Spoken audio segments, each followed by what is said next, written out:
ጋር የተከተልሽ በይ። አሽሀዱ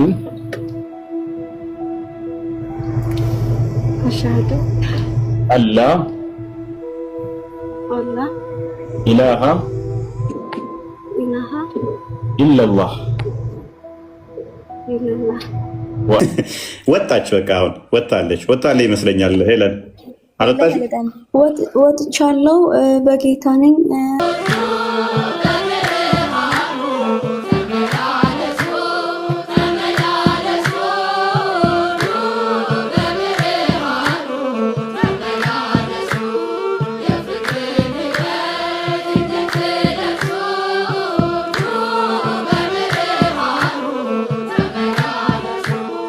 እግዚአብሔር ይመስገን። የድንግል ማርያም ልጅ የተመሰገነ ይሁን። ያ እንዴት ነበር? እኔ እነግርሻለሁ። አንቺ በእንትናችን እንደምንጸድቅ እኮ በደንብ እነግርሻለሁ። እንዴት ነበር? በምናችሁ ጸድቃላችሁ? ቆይ ሙስሊም በቃሽ ነው የምትጸድቂው። እኔ መጥፎ ነገር መናገር አልፈልግም። ይቅርታ። የወጣውበት በመጀመሪያ የጋኔል ምዕራፍ አለ። ጋኔል የሚባል ወንድማችን ብለን የምናምነው። ሲቀጥል ደግሞ አንድ ሴት የፈለገች ጥሩ ብትሆን በጣም ብዙ መልካም ነገሮች ቢኖራት እንዴት ነው እኔ አይምሮ ስላለኝ ማሰብ ስለምችል ጥሩ ነገር ባረክ ባሌን ካላስደሰትኩ ሲኦል ነው የምወረወረው። አየሽ፣ እኔ ለባሌ የተቀመጥኩ እቃ ነኝ ማለት ነው። ገብቶሻል አይደለ? እቃ ነኝ። ክብር የሚሰጠኝ እቃ ነኝ። ለሴት ልጅ ክብር አላት ካለ ደግሞ ለሴት ልጅ ምዕራፍ ተሰጥቷታል፣ ምዕራፍ ተጠቅሶላታል ካለ ጋኔንም ተሰጥቷታል። ያ መልእክተኛ ተብሎ የሚላላከው መልአኩ ገብርኤል ምንድን ነው? መልአኩ ገብርኤል አንድ ምዕራፍ የለውም። ይህን ሁሉ መልእክት ያመጣ ማለት ነው። ጋኔል ግን ምዕራፍ አለው። ሁሉም ነገር ተሰጥቶታል። እንደውም ነብያችን ሚስት የለውም አይደለም፣ አላህ ሚስት የለውም ሁላ እያለ ይናገራል። ለምን? የእግዚአብሔር ልጅ የተባለው ኢየሱስ ክርስቶስ ስለሆነ።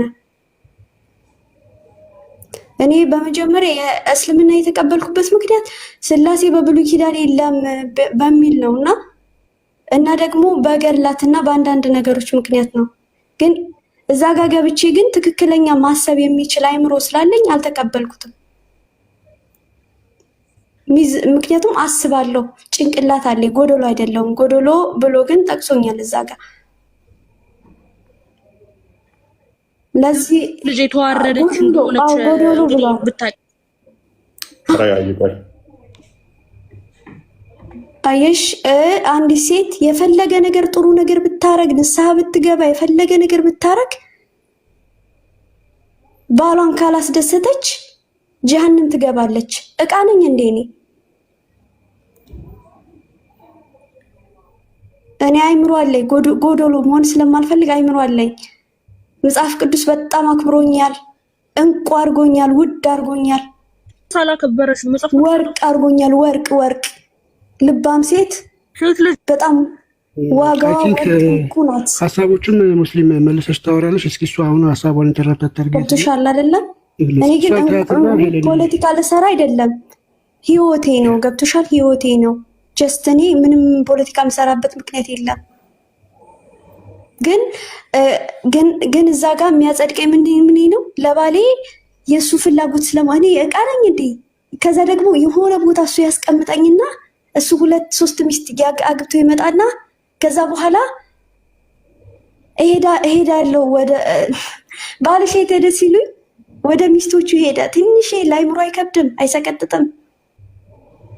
ሲቀጥል እቃ ቤት ውስጥ እሱ ሆዴን ስለሞላ አቅራት ስላሟላ የሆነ ነገር ስላመጣልኝ ባሌ መሆን አይችልም። ምህረቶች ሄለን ይቅርታ ነው። እንዴት ነው ማለት ልታውቂ ቻልሽው? መጀመሪያ ስትገቢ እንዴት ገባሽ? ከዛስ ደግሞ እንድትወጪ ምን ምክንያት ሆነሽ? እና ደግሞ ያው ክርስትና ላይ የነበረች ጥያቄ እንዴት ነው? እሱን እስኪ ገለጭልን። መጀመሪያውን ከእስልምና የወጣሽበትን ተመልሰሽ ወደ ክርስትና የመጣሽበትን እሱን እስኪ ንገሪኝ። እሺ፣ በመጀመሪያ እኔ ከክርስትና የወጣሁት በብሉይ ኪዳን ሥላሴ አይታወቅም፣ አብ ወልድ መንፈስ ቅዱስ አይታወቅም፣ እንደዛ ብዬ ነው። ሁለተኛ ነገር ደግሞ አንዳንድ ገድላቶች ላይ ደግሞ ብዙ ጊዜ ጥያቄ ነበረኝና በእነሱ ምክንያት ነው። ከዛ አንዳንድ መምህራኖችን ደግሞ በጎኔ የነበሩትን ጠይቄያለሁኝ ከመውጣቴም በፊትም ማለት ነው፣ በፊትም። ከዛ ግን እነሱ አይጠየቅም እንደዚህ ነው አሉኝ። ኦኬ ብዬ ብዙ አልተጋፋቸውም። ስለዚህ እንደዚህ ለምን ይሉኛል ብዬ ወደ እስልምና ሃይማኖት ጥያቄ ጠየቅኩኝ። ማስረጃም አልጠየቅኩም። ትልቁ ስህተት እሱ ነው። እስልምናን ተቀበልኩኝ። ከዛ እያልኩ እንዳለ የጋኔን ምዕራፍ ጋኔን ወንድማቸው እኔ ጋኔን ወንድሜ ነው ብዬ አልቀበልም አልኩኝ። ካልተቀበልሽ ደግሞ ትከፍሪያለሽ አለኝ። እሺ አልኩ።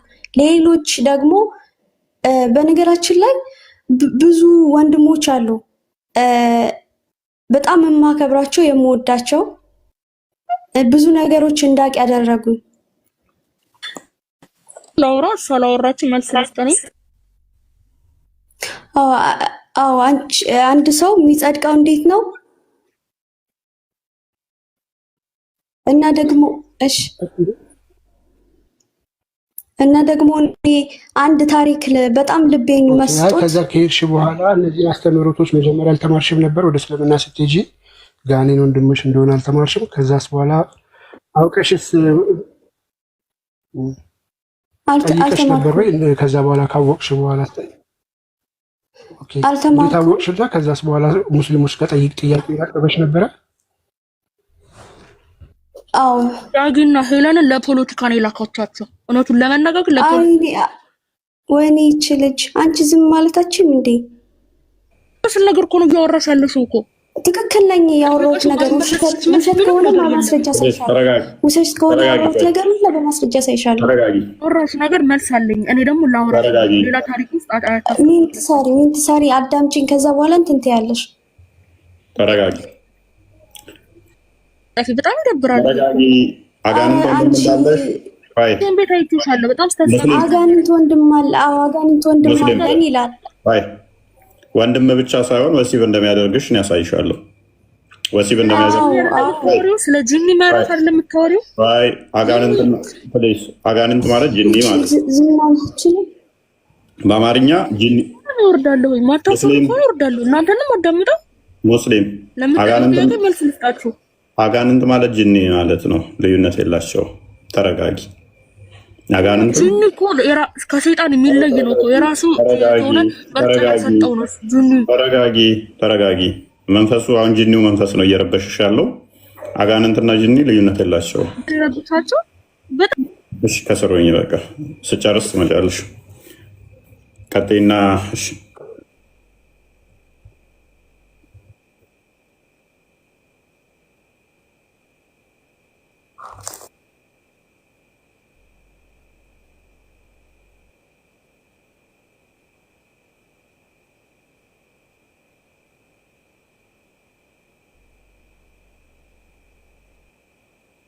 የሚታወቅ ነገር ነው። ስትይዝም የነበረው የሚታወቅ ነገር ነው። ጃስት ግን እኔ ጥያቄ እነሱ ከጠየቅሽ በኋላ ጠይቀሽ የሰጡሽ ምላሽ እነሱንና እርግጠኛ ሆነሽ ነው ወይ አጋንንት ወንድም እንዳለሽ እርግጠኛ ስትሆኝ ነው ወደ ክርስትና የመጣሽው? ክርስትና ላይ ስትመጪስ ጥያቄሽ ተመለሰልሽ በሚለውን እሱን ባጭሩ ብታብራሩ ይለንዬ። እሺ አቋረጠችን እና ሁሉንም ጠይቄያለሁ። የጠየኩት ጥያቄ ደግሞ አጋንንት ወንድም አለን ወይ? ከዛ ስል ያመኑት ወንድሞቻችን ናቸው፣ ያላመኑት ደግሞ ወንድሞቻችን አይደሉም አሉ ማለት ነው። ስለዚህ እኛ ክርስቲያኖችን ካፊር ከሃዲ የምንላቸው ስላላመኑ ነው። ያመኑት ጅኒዎች ወንድሞቻችን ከሆኑ ክርስቲያኖችን ወንድሞቻችን ማለት አንችልም። ስለዚህ ያመኑት ጂኒ ወንድሜ ከሆነ ከጎን ያለው ክርስቲያን ግን ወንድሜ ማለት አልችልም። ለምን? ስላላመነ። ሲቀጥል ደግሞ ከዛው ላይ ደግሞ የጠየቁት ጥያቄ የጂኒ አፈጣጠሩ የተለየ ነው። በጂኒ ምክንያት አይደለም እንዴ ከገነት የተባረረ ነው? እንዴት እሱ ወንድማችን ይሆናል? እኔ ህሊና ስላለኝ የተለያየ ሰው ጋር ጠይቄያለሁኝ። መልሴንም በሪከርድም በሁሉም ነገር ማሳየት እችላለሁ።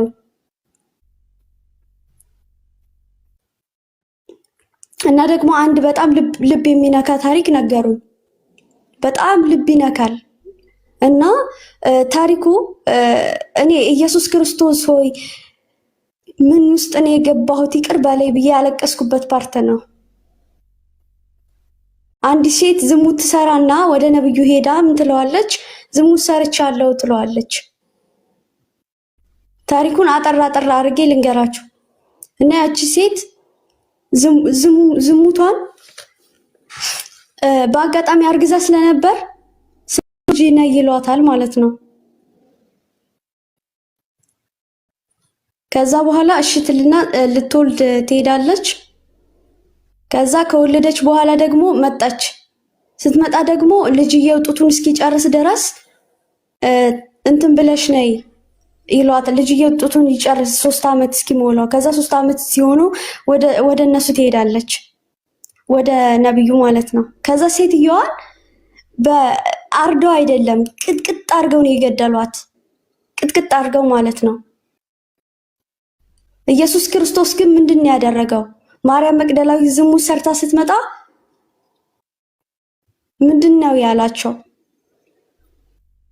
ያን ፓርት ትዝ አለኝ። ምን አይነት መሐሪ ኢየሱስ ክርስቶስ፣ ምን አይነት መሐሪ፣ ምን አይነት ይቅር ባይ እንደሆነ የዛን ሰዓት ራሱ ተረዳኝ። እና እኔ ቃላት የለኝም፣ ከአይምሮ በላይ ነው ሁሉም ነገር።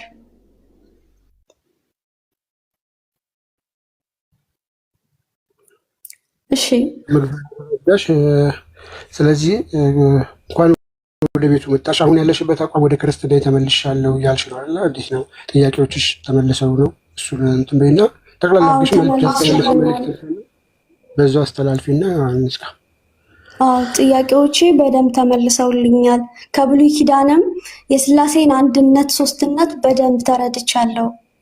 በደንብ ጥያቄዎቼ ተመልሰውልኛል። ተውሂድን ተምረሽ ነበር? ሶሪ ተውሂድን ተምረሽ ነበር? እንኳን ተውሂድ ጋር እኮ የሚያደርስ አይምሮ ሲኖርክ ነው ችላ የምትደርሰው።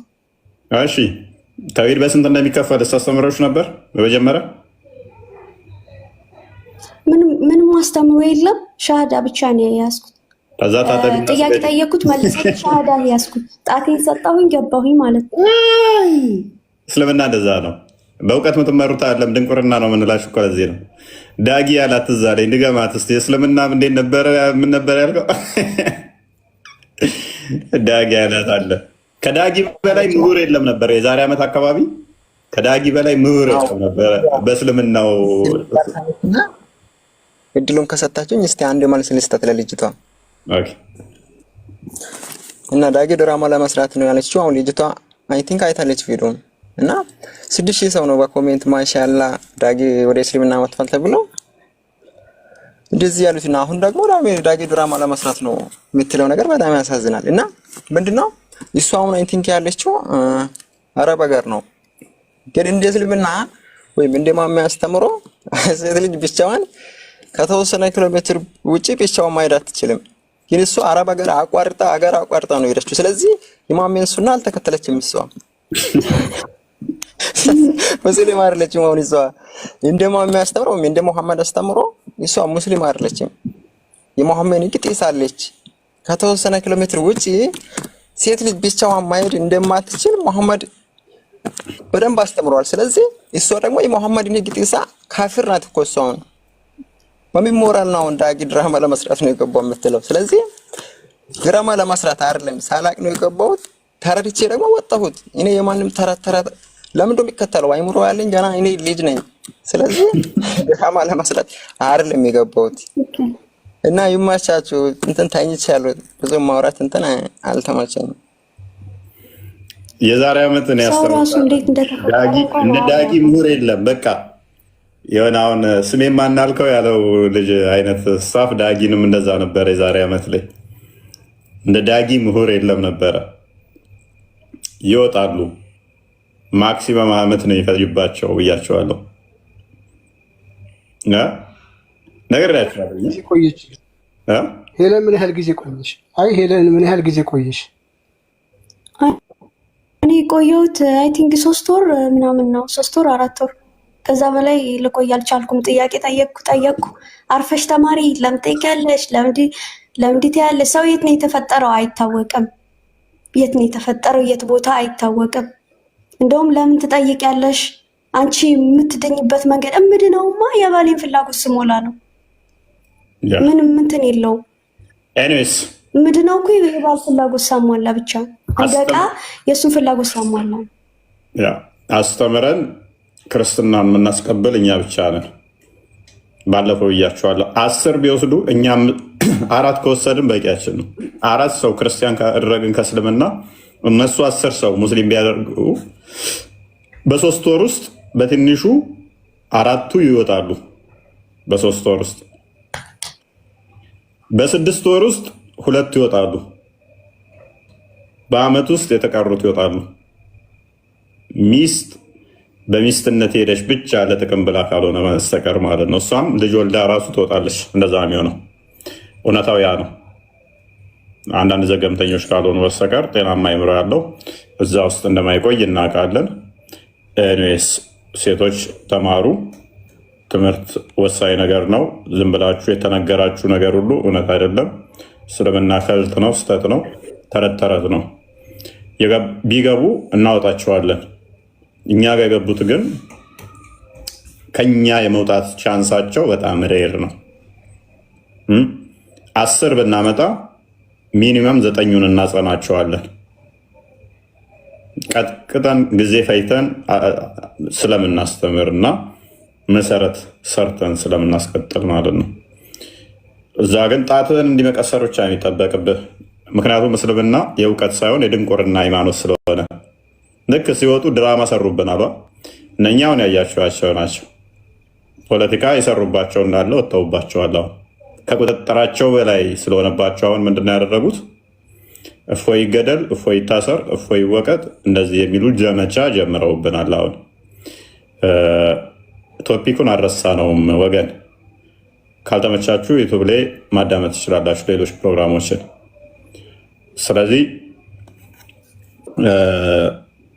የዛሬ ዓመት ሲጮሁት እንደነበረው እንደ አዲስ አሁን እንደዚህ ሆኑ ኃይለኛ ዘመቻ ከፍተውብናል። በተደራጀ ሁኔታ ማለት ነው። ገብቷቸዋል። እነሱ አጭበርብረው አታለው የወሰዳቸውን ልጆች 90% አስመልሰናቸዋል።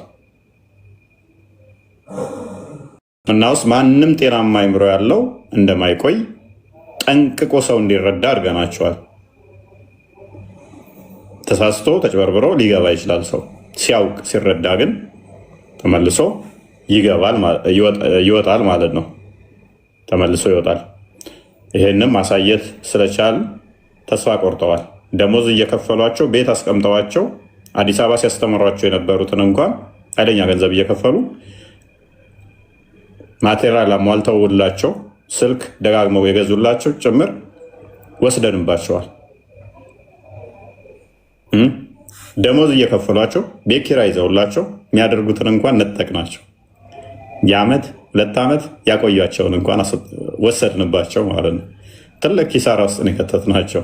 ስንት ወጪ ያወጡባቸውም ማለት ነው። ለፖለቲካ ሊጠቀሙባቸው ያሰቧቸውን ነጠቅናቸው። በጣም እርር ብለዋል ማለት ነው።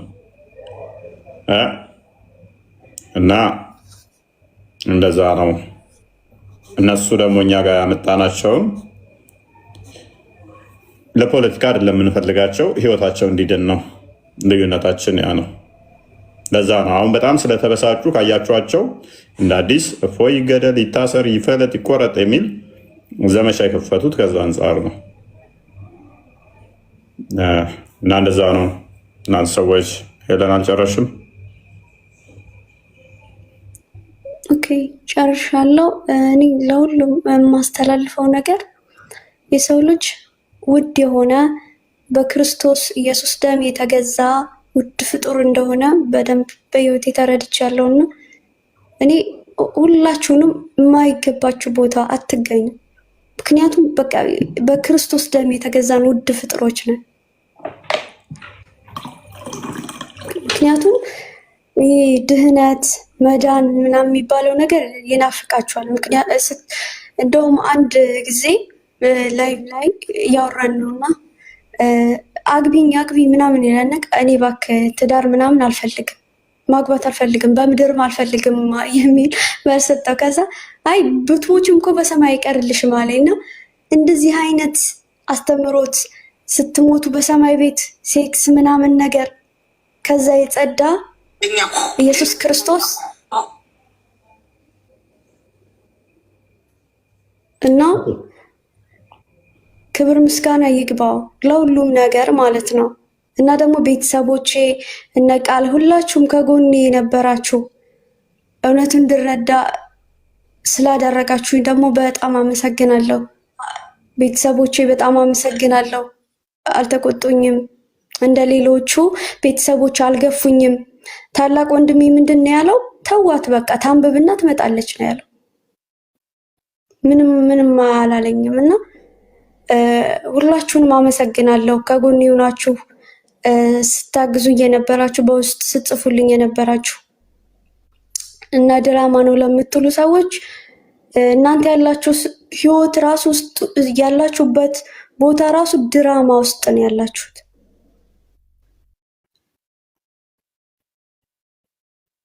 እና በጣም አመሰግናለሁ ሁላችሁም። የድንግል ማርያም ልጅ ኢየሱስ ክርስቶስ ያክብርልኝ ሁላችሁም።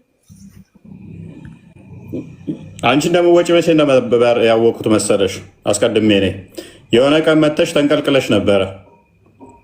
ታስታውሻለሽ?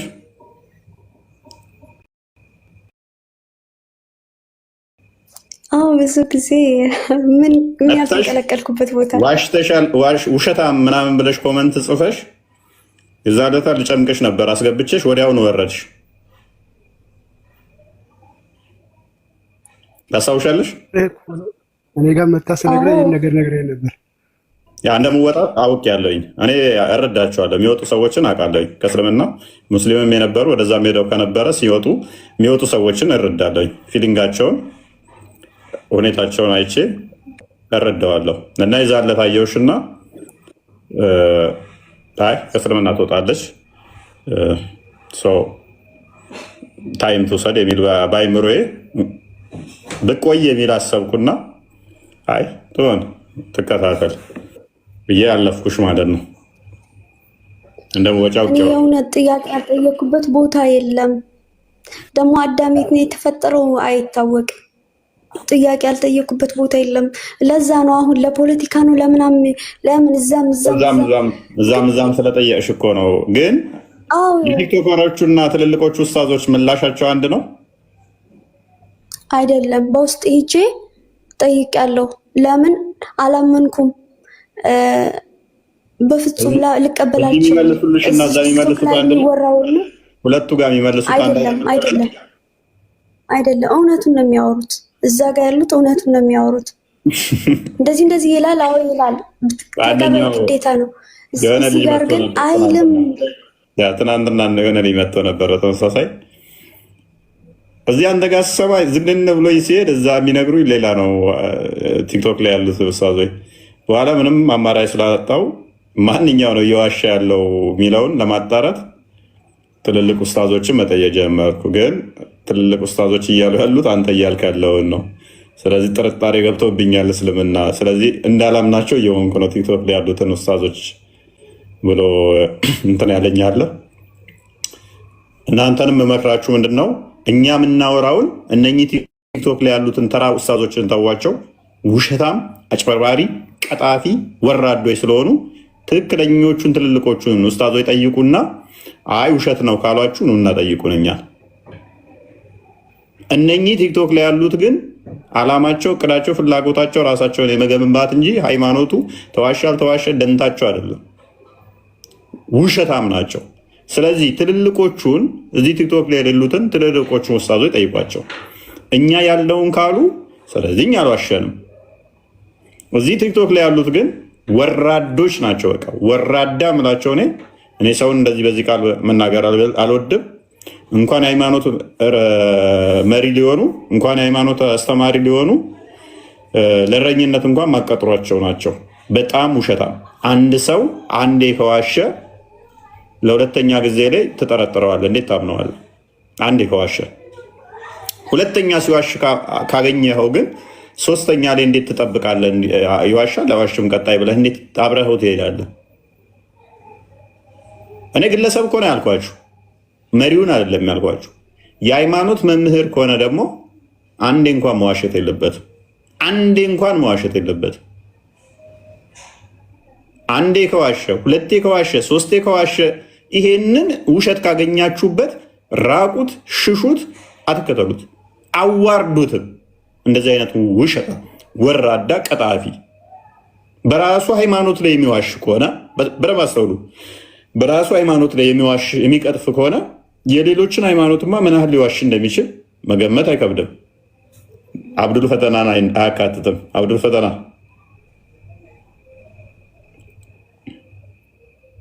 ሰላም ብያለሁ። እፎይ እንዴት ነህ?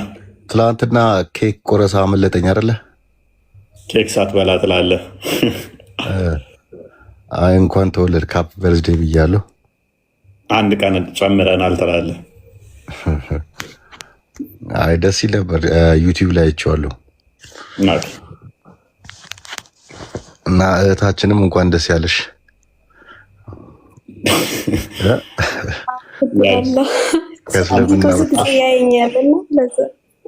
ትከታተላታለህ? ምን አልከኝ? አውቃታለህ? አይ ስታወራ ሰምቼ ነው እንጂ ስጠይቀው ብዙ ጊዜ ያየኛል። እንኳን በጊዜ ተገላገልሽ። አንተ መቼ የምትገላገለው? አንቺ ቀድረሽ ትጠመቂያለሽ፣ ቀድረሽ ተጠመቂ። አንተ መቼ ነው የምትገላገለው?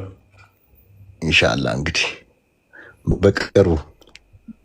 ያ ዋናው ዘላለም ሕይወት ነው። ኤኒዌይስ ዛሬ በጣም የሚገርም ቶፒክ አንስተን ነበር። ሰምተዋል?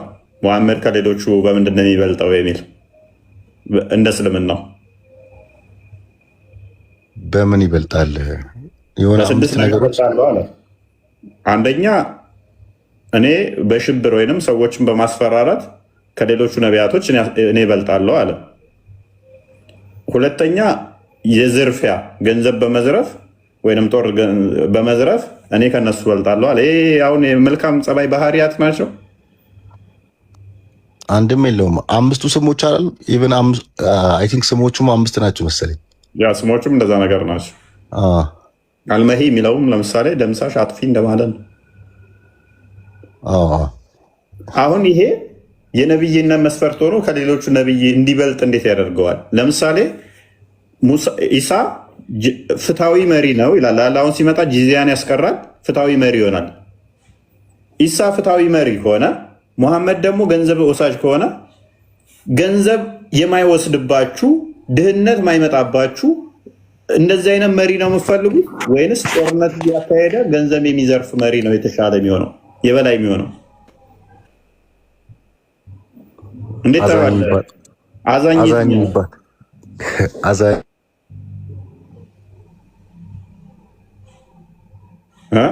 እኔ ጋር የተቋረጠው የአብዱል ፈታ ተቋርጧል። አብዱል ፈተና ተቋርጧል።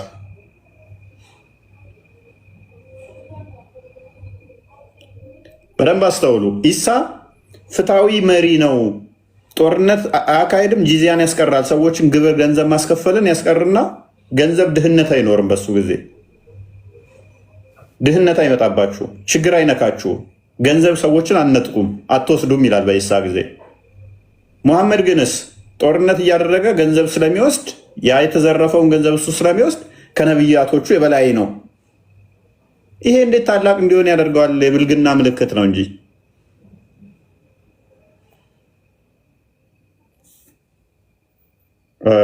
እሺ ሙስሊም ገብቷል። አልማሉ ነው የሚለው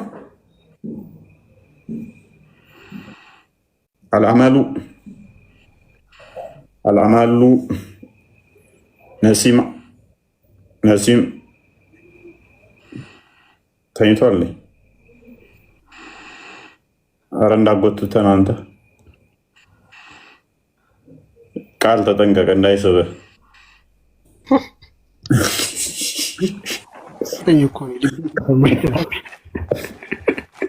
ያስተነፋፈስ ተኝቷል። ልኮ በዛው እንቅልፍ ወስዶታል። አንተ ቤት እኮ ይመቻቸዋል። እንዴት አይወቅ መኝታችሁንም እዚህ ነው። እንዴት አይወቅ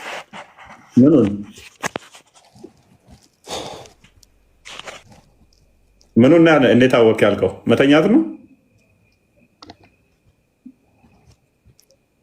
አንተም ተኝተህ ነበር ማለት ነው። እኔ እንኳን ያልኩት ወጣውን ነበር።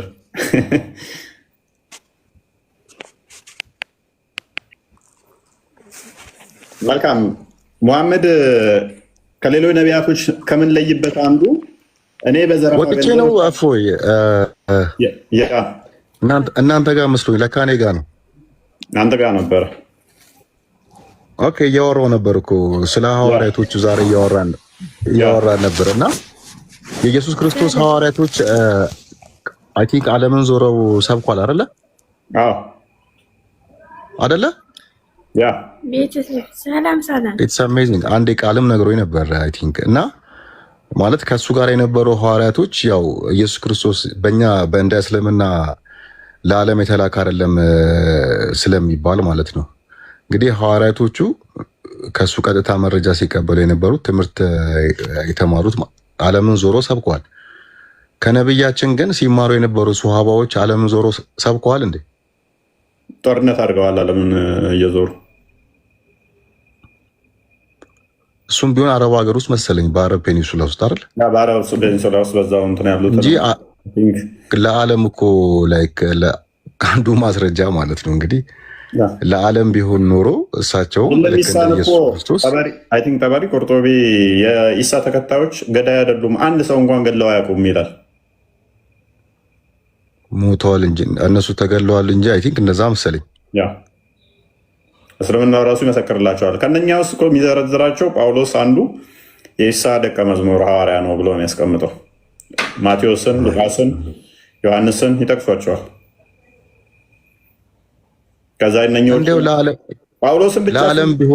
ጳውሎስን ብቻ ስንት ሙፈሲር እንደሚጠቅሰው ታውቃለህ? ትክክለኛ የጌታ ታማኝ ደቀ መዝሙር ብሎ ጳውሎስን ስንት መረጃ እንዳሉ ታውቃለህ? 1 2 3 4 5 6 7 8 15 18 20 25 30 ከ30 በላይ ማስረጃ አለ። እንግዲህ ሀዲስ ውስጥ ማለት ነው። ተፍሲራቶች የተለያዩ ማለት ነው።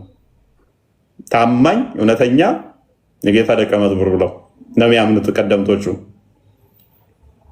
ኤኒዌይስ የዛሬዎቹ ይመጡና ጳውሎስ አጭበርባሪ፣ ውሸታም፣ ቀጣፊ ነው ይላሉ። ቀደምት እነሱ መፈስሮቻቸው ግን ጳውሎስ ታማኝ የጌታ ደቀ መዝሙር ነው ያስቀመጡት። እንደው አሁን ይሄ አጭር ማሳያ አይደለም ወይ? ከነብዩ መሐመድ ሲማሩ ሶሃባው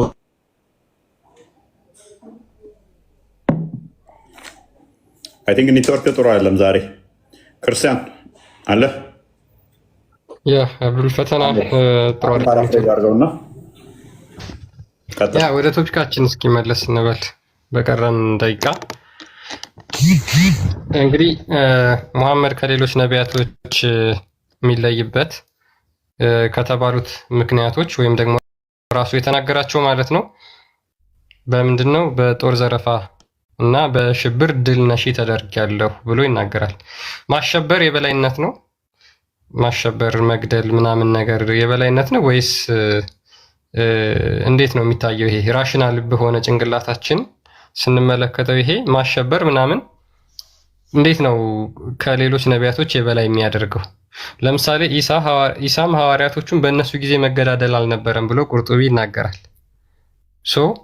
እነሱ ሰላማዊ የነበሩ ሰዎች ከነበሩ በኢሳ ጊዜ የነበሩት የኢሳ ተከታዮች፣ መሐመድ ደግሞ አሸባሪ ከሆነ ከነ ተከታዮቹ ማለት ነው፣ የትኞቹ ናቸው ሊበልጡ የሚችሉት?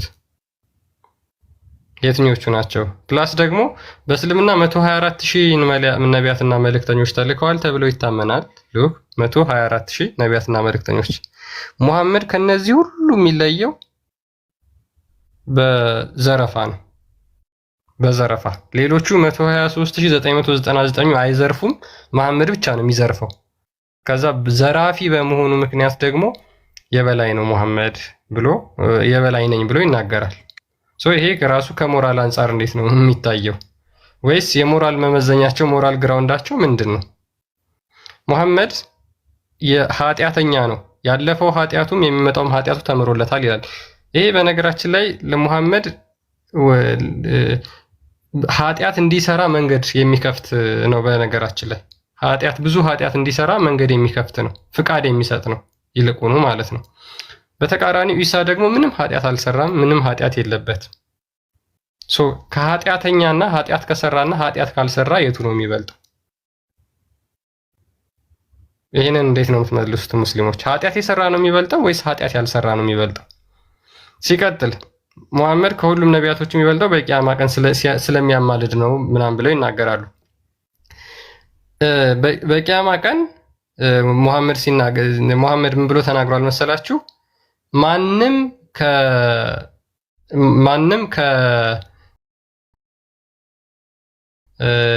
ከሙሳ በላይ የሚበልጥ ፍጥረት የለም፣ እኔም ከሙሳ አልበልጥም ብሎ ለምሳሌ ተናግሯል ሐዲስ ላይ። ከሙሳ የማይበልጥ ከሆነ እንዴት ነው በተሻለ በተለየ ሊያማልድ የሚችለው? ከዩኑስ የሚበልጥ ፍጥረት ማንም የለም ብሎም ደግሞ ሌላ ተናግሯል። ከነዚህ ነቢያቶች ዘ ቤስት ክሬሽን ደግሞ የሚባለው ኢብራሂም ነው ብሎ ተናግሯል። ከነዚህ ሁላ ነቢያቶች ሙሐመድ የሚያንስ ከሆነ እነሱ የሚበልጡት ከሆነ እንዴት ነው በቂያማ ቀን እሱ አማላጃቸው ሊሆን የሚችለው? ኃጢአተኛ ነው ወይስ ደግሞ ኃጢአተኛ ያልሆነ አካል ነው የሚበልጠው? እነዚህ ፖይንቶች ላይ ሙስሊሞች ሀሳብ መስጠት ይችላሉ።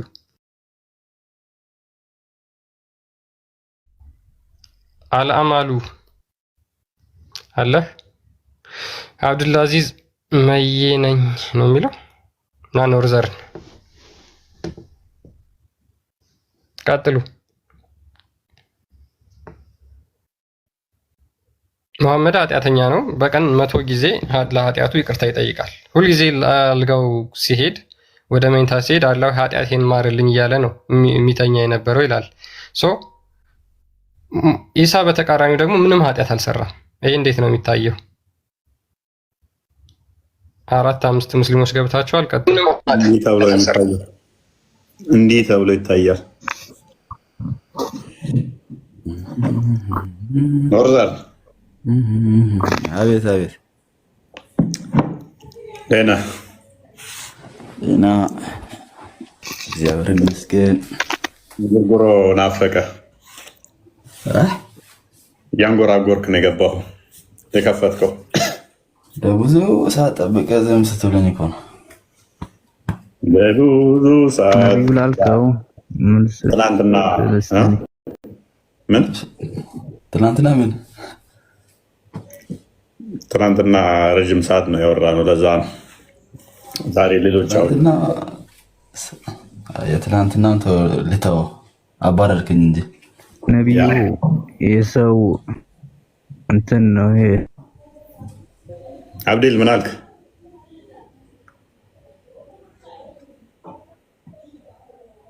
ምን ነበር ያልከው? ሰው ነው ፈጣሪ ነው ደግሞ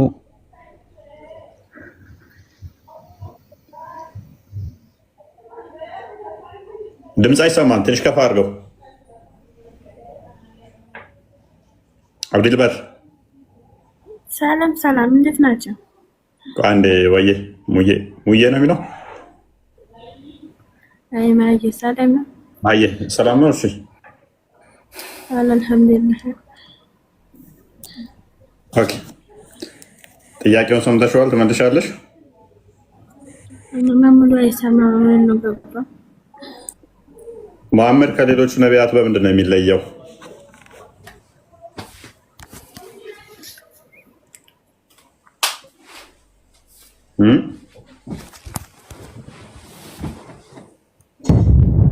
አይሰማም? ይሄ እያወራሽ ከሆነ ማይክሽ አለሽ?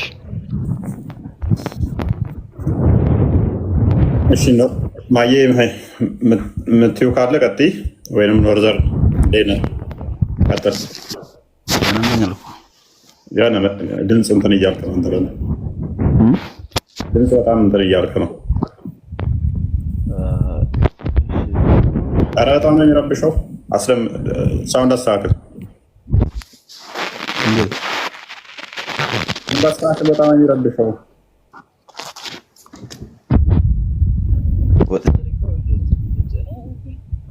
ሆነ ካረክ ንቀና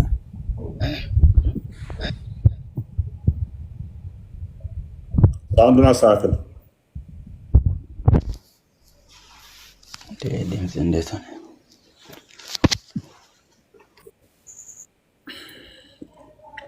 አብዱልአዚዝ እንደ አብዱ ጆሯችንን ያደነቆርከው ከስሩ ነገር በጣም የሚረብሸው ድምፅ። አብዱ እንኳን ደህና መጣ።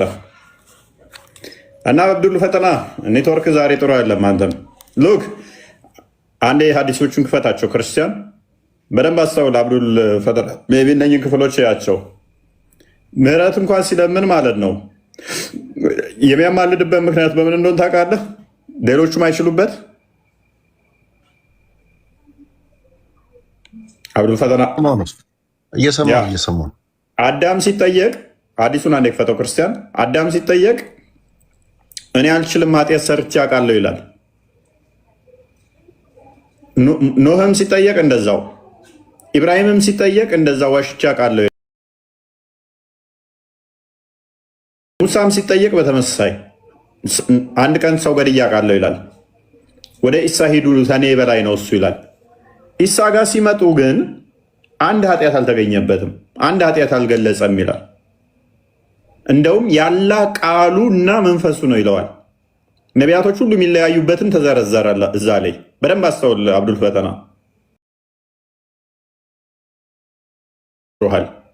ነው። በኩን የተፈጠረ ሳይሆን ራሱ ኩን ነው ኢሳ። ሙሐመድ አደምን ምን ይለዋል? በእጆቹ የፈጠረ ይለዋል። አደምን በእጆቹ የፈጠረ፣ ኢብራሂምን የአላህ ጓደኛ፣ ሙሳን በእጁ ቁርአን ጽፎ የሰጠ። ኢሳ ጋር ሲመጣ ግን የአላህ ቃሉና መንፈሱ ብሎ ይጠራዋል። የአላህ ቃልና መንፈስ ደግሞ ፍጡር አይደለም። ቃልና መንፈሱ ፍጡር ካልሆነ ምንድነው ኃጢአቱ ብለን ስንጠብቅ፣ አይ ከኔ ይልቅ መሐመድ ጋር ሂዱ፣ መሐመድ ያለፈ ኃጢአቱም መጪ የሚሰራው ኃጢአትም ይቅር ተብሏልና ይላል። በዚህ ምክንያት የበላይ የሚሆነው ማን ይሆናል? ሙሐመድ ማለት ነው። ስለዚህ እንደ እስልምና ነቢያቶች የሰሩት ኃጢአት ይቅር አልተባሉም ወይ? የመጀመሪያ ጥያቄያችን። ስለ ኃጢአታቸው የሚጨነቁ የሚያለቅሱ ከሆነ ኃጢአት አለብን ብለው በአንዲት ኃጢአታቸው የሚያዝኑ ከሆነ ለሙሐመድ ያለፈውንም መጪውንም ኃጢአት ምሬሃለሁ፣ የሰራውን ምሬሃለሁ፣ ገና ወደፊት ለምሰራውም ኃጢአት ደግሞ ምሬሃለሁ ብሎ ያለ አላህ ለእነኛ ሲሆን ለምንድን ነው እሱ አንዲት ኃጢአታቸውን እንኳን ሳይምራቸው? ከማራቸው ደግሞ ኃጢአታቸው እንደተማረ እንኳን አያውቁም ወይ ነቢያቶቹ? ውጪስ ስድብ አይሆንም ወይ ለነቢያቶቹ? ይሄ ኢብራሂም ለምሳሌ የአላህ ጓደኛ ተብሎ ኃጢአቱ እንደተማረለትና እንዳልተማረም አያውቅም ወይ? ደግሞም ኃጢአቱ ተምሮ ከሆነ ደግሞ ያንን መጥቀሱ ራሱ ስህተት አይደለም ወይ? ደግሞም ኃጢአት ካለባቸው ኃጢአታቸውን ካልማራቸው አላህ ምኑ ጋር ነው ፍትሐዊነቱ? በዚህ እንዴት የበላይ ሊሆን ይችላልስ? እሱ የተሻለ ፖዚሽን እንዴት ትትና ራሱ ቢሆን እንደው ከከሌ ትቀድማለህ እከሌ እንትን በል ቢባል ራሱ በትትና የበላይ የሚሆንበት ምክንያት አይኖርም። ይሄ ማለት ነው እንደውም ወራዳነት ነው። አንድ ወራዳነት ነው። እንደው ኃጢአት ያልሰራው እያለ ኃጢአት የሰራው እንዴት ነው የበላይ የሚሆነው?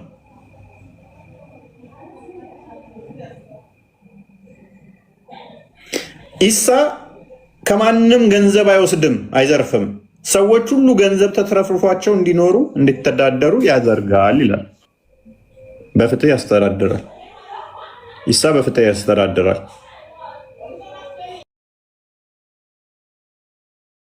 ገንዘብ ይዘርፍና ይወስዳል። ከሌሎቹ ነቢያት እኔ የምበልጥበት ምክንያት አለ ገንዘብ ስለምዘርፍና ስለመወስድ ነው። የትኛው ነው ታዲያ በሞራል የተሻለው? ገንዘባችሁ የማይዘርፈው ወይንስ የሚዘርፈው? ኢሳ ከማንም አይዘርፍም አለ። ኢሳ ሲመጣ ጂዚያን ያስቀራል። ሙሐመድ ግን የጦር ዘረፋ ገንዘቦች እኔ ስለመወስድ ከነሱ በልጣለሁ። ዘራፊ ነው መብለጥ የለበት ወይንስ ድህነትን አስወግዶ ገንዘብ አንዱ የማይነጥቅበትን ስርዓት የሚያስተዳድረው የሚመራው ነው የሚሻለው? ማለት ጭንቅላታችሁ ትንሽ ተጠቀሙ እስኪ። ጦር ሜዳ እየወሰዳችሁ እየተዋጋ እየገደለ እያስገደለ ንብረታቸውን እየዘረፈ የሚወስደው ነው የተሻለ የሚሆነው ወይንስ ጦርነት በሱ ጊዜ ምንም አይካሄድ ገንዘብም እንዳይቸግራችሁ የሚያደርገው ነው የሚበልጠው? የትኛው መሪ ነው የተሻለ? ሙዬ የትኛው የተሻለ ይመስልሻል?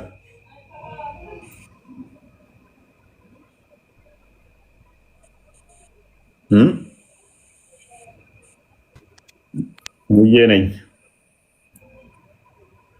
ይሰማሻል? ሙዬ ነኝ። አይሰማም?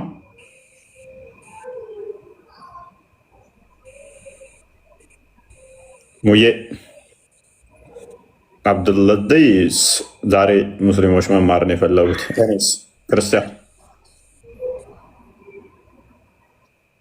አትመልሱም? ሙስሊም ብቻ ነው ያለው ከአብዱል ፈተና በቀር። ሜይ ቢ ኔትወርክ እያስቸገረኝ ነው። ፎይ እና ምንድነው የኢየሱስ ክርስቶስ ከአወላለዱ ጀምሮ ከቤተሰቡ ጀምሮ ብንመለከት እኮ በጣም የሚገርም ነው። እናቱ ጻድቅ ናት። አጠቃላይ ጀስት የነበረበት አክስቱን ብትል አጎቱን ብትል አሁን የነብያችንን ህይወት ብንመለከት እኮ እናቱ ሲኦል ናት። እንግዲህ ቤተሰቦቹን በሙሉ አርዶ ነው የጨረሰው። እንግዲህ በተፈጥሮ ከሞቱት ውጪ እሱ ሲያርዳቸው ነበር። አጎቱን አርዷል። አባቱ ሲኦል ነው። እናቱ ሲኦል ናት። ያደገበትም ሁኔታ ማየት ይቻላል። ከየት ነው የሚገናኙት? ሁለት ደግሞ ቃልም ሲያመጣለት የነበረው ጅብሪል ራሱ እኮ መላእክት መሆኑን የነገረው ክርስቲያን ነው እና በሶስተኛው ወገን ነበር ቃል ሲቀበል የነበረው። ኢየሱስ ክርስቶስ ግን እንደዛ አልነበረም። እንግዲህ አሁን በእስልምና በጅብሪል በኩል ነው መላእክት የመጣለት ይላሉ፣ ግን ማስረጃ የለም። ራሱ ነበር ቀጥታ ሲናገር የነበረው አይደል? እንግዲህ መልእክቱ ራሱ ጋር ስለነበረ ዳይሬክት ነበር እንግዲህ መልእክት ሲያስተላልፍ የነበረው። ነብያችን ደግሞ በሶስተኛ ወገን ነው። ከዛ ውጪ ደግሞ ነብያችን ሰዎችን ሲያገሉ አሁን ለምሳሌ ነብያችን ለዓለም የተላኩ ከሆኑ እዝነት ከሆኑ አሁን ሐዲስ አለ ባለፈው ያየሁት ቤታቸው አበሻ እንዳይገባ ከልክለው ነበር። እንግዲህ ለዓለም የተላኩ ናቸው አይደል? ለዓለም የተላኩ ከሆኑ ለምንድን ነው አበሻ ቤታቸው የማይገባው? ኢየሱስ ክርስቶስ እንደዛ ነበር ወይ?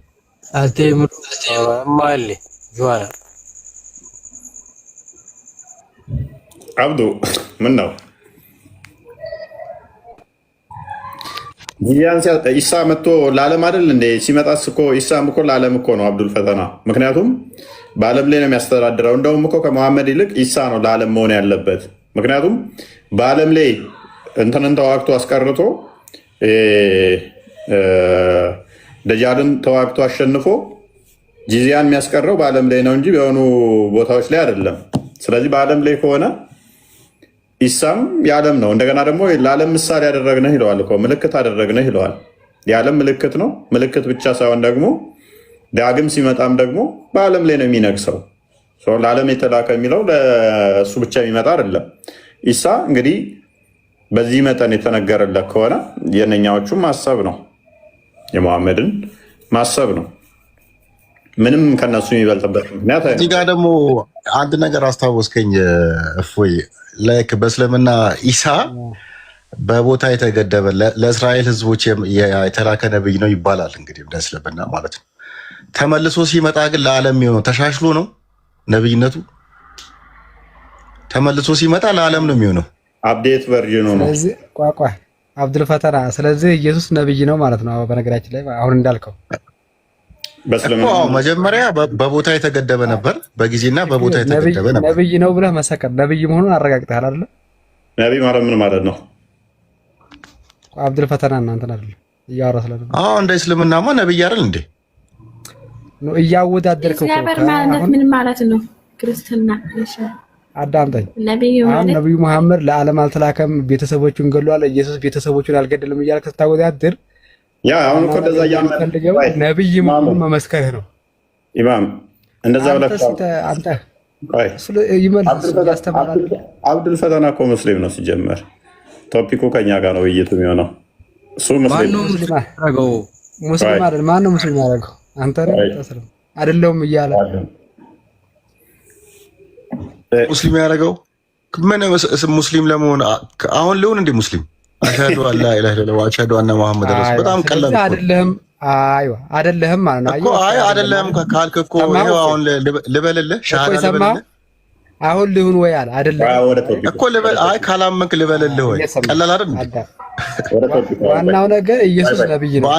በአንድ ቃል ትከፍራለህ፣ በአንድ ቃል ሙስሊም ትሆናለህ። እስልምና ምን ችግር አለ? ስለሆነስ ችግር የለውም። እስራኤል እፎይ ነብይ መሆኑን ሙስሊሞች አይደለም የተናገሩት። አንዴ እስራኤል ብቻ መላኩን አንዴ አሁን ወደ ቶፒክ ሙት አታርግች። ይጨንቅሃል። በቃ ኢማሙ ራሱ ሲገባ ይጨንቅሃል። ኢማሙ ጥያቄው ባይብል በተናገረው መሰረት የእስራኤል ነብይ ነው ብሎ ባይብል ወይስ ዳመን ስቱፒድ አትሆን። አዳምጥ። አሁን ጥያቄያችንን በደንብ አስተውል። ሙሐመድ ከነቢያት ሌሎች የሚበልጥበት አይጭነቅህ፣ በስርዓት አውራ። ሌስ አዳምጥ። ጥያቄውን ቅድሚያ ስማ፣ ዳግመህ ብውል እንዳታደርገኝ። ሙሐመድ ከሌሎች ነቢያቶች የሚለይበት አንደኛው የጦር ዘረፋ ገንዘብን ስለሚወስድ ነው አይደለ?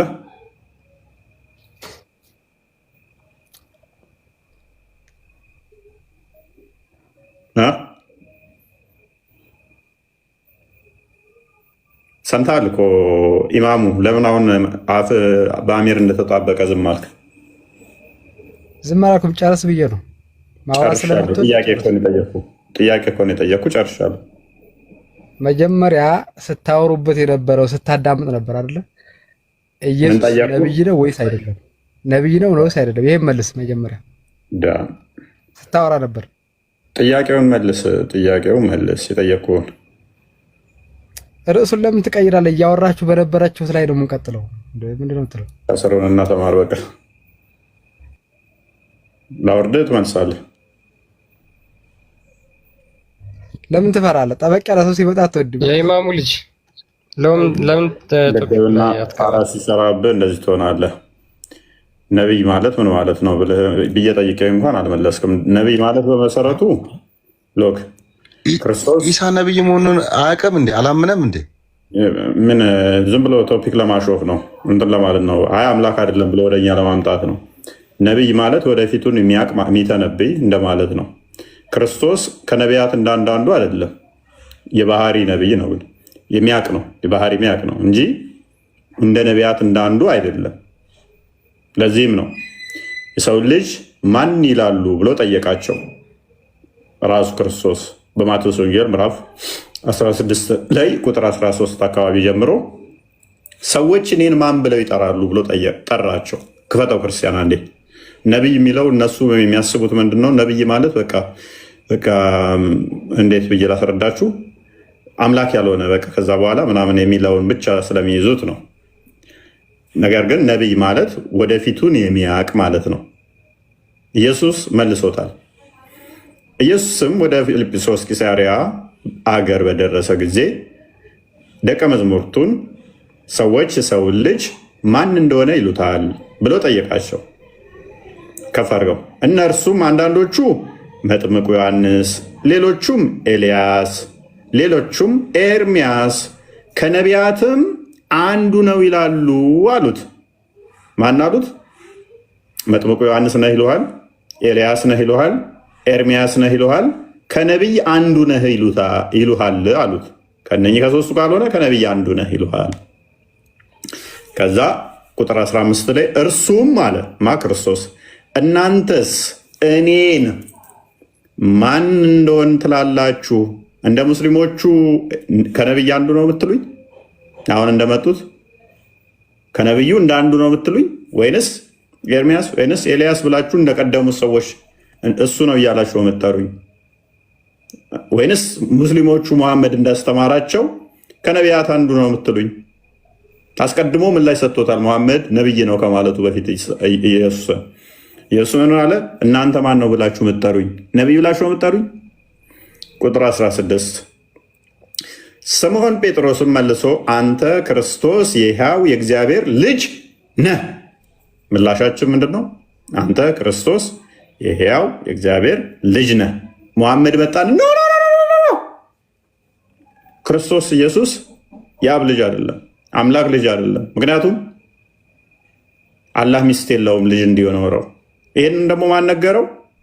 ጂኒዎች። ሱረቱ ጂን 72ኛው ሱራ ቁጥር 1 እስከ 3 ሙሐመድ ኖ በል ከጂኒ ሳይሆኑ ሰሙ ቁርአንን አደመጡ። ይህ አስደናቂ ነው አሉ። የጌታችን ክብር ላቀ፣ ጌታችን ሚስትም ልጅም አልያዘም አሉ። ይህንን ሰማና ከአጋንንቶች ኢሳ ያላ ልጅ አይደለም ማለት እኛ የአጋንንትን ምስክር ሳይሆን የምንቀበለው ክርስቶስ ስለራሱ የማን ልጅ ነኝ ብሏል የሚለውን ነው የምንሰማው። ክርስቶስ ስለራሱ ማን ልጅ ነኝ ብሏል። ያው አዳምጥ። እናንተ እኔ ማን ብላችሁ መጣሩት አላቸው። ከነቢያት አንዱ ነው የምትሉኝ? ከሌ ነው የምትሉኝ? ማን ነው የምትሉኝ? እናንተ ሰዎቹ እንደዚህ እያሉ እኔን ይጠራሉ። ማን ብላችሁ መጣሩኝ አላቸው። ደቀ መዝሙርቱ ጴጥሮስ መለሰ አንተ የሕያው የእግዚአብሔር ልጅ ነህ አለው። ኢየሱስ ከዛ ምን ብሎ አለው? ተሳስተሃል አለው። ኢየሱስም መልሶ እንዲህ አለው፣ የዮና ልጅ ስምዖን ሆይ በሰማያት ያለው አባቴ የጠራኸው አባቴ ነው እንጂ ስጋና ደም ይህን አልገለጸልህምና ብፁዕ ነህ አለው። ከፈር ብፁዕ ነህ አለው። እኔም እልሃለሁ አንተ ጴጥሮስ ነህ፣ በዚህች ዓለት ላይ ቤተ ክርስቲያን ደጆች አይችሏትም ብሎ ነገረው ማለት ነው። ስለዚህ ክርስቶስ ከነቢያት ወላጅ አባቱ ነው። ክርስቶስ ሰማይ ያለው ስለዚህ ክርስቶስ ከነቢያት እንዳንዱ ወላጅ አባቱ ነው። ወይ እሱን የወለደው አባቱ ነው። አብ አባቱ ነው።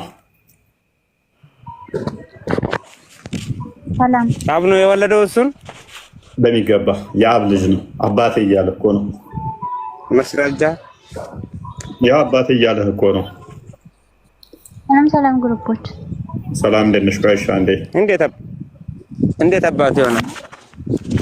እንዴት አሁን የት ነው ያለው እሱ? በሁሉ የሞላ በሁሉ ያለው ኢየሱስ ሙቷል አለ።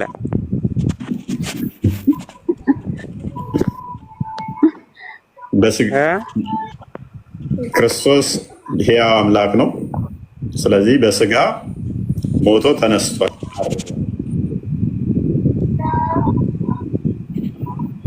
ሞቶ ተነስቷል። የት ነው ያለው? አንተ የምታውቀው ማንን ነው? አንተ የምታውቀው ኢሳን አይምሮ ውስጥ የሰሩትን ስለሆነ ነው።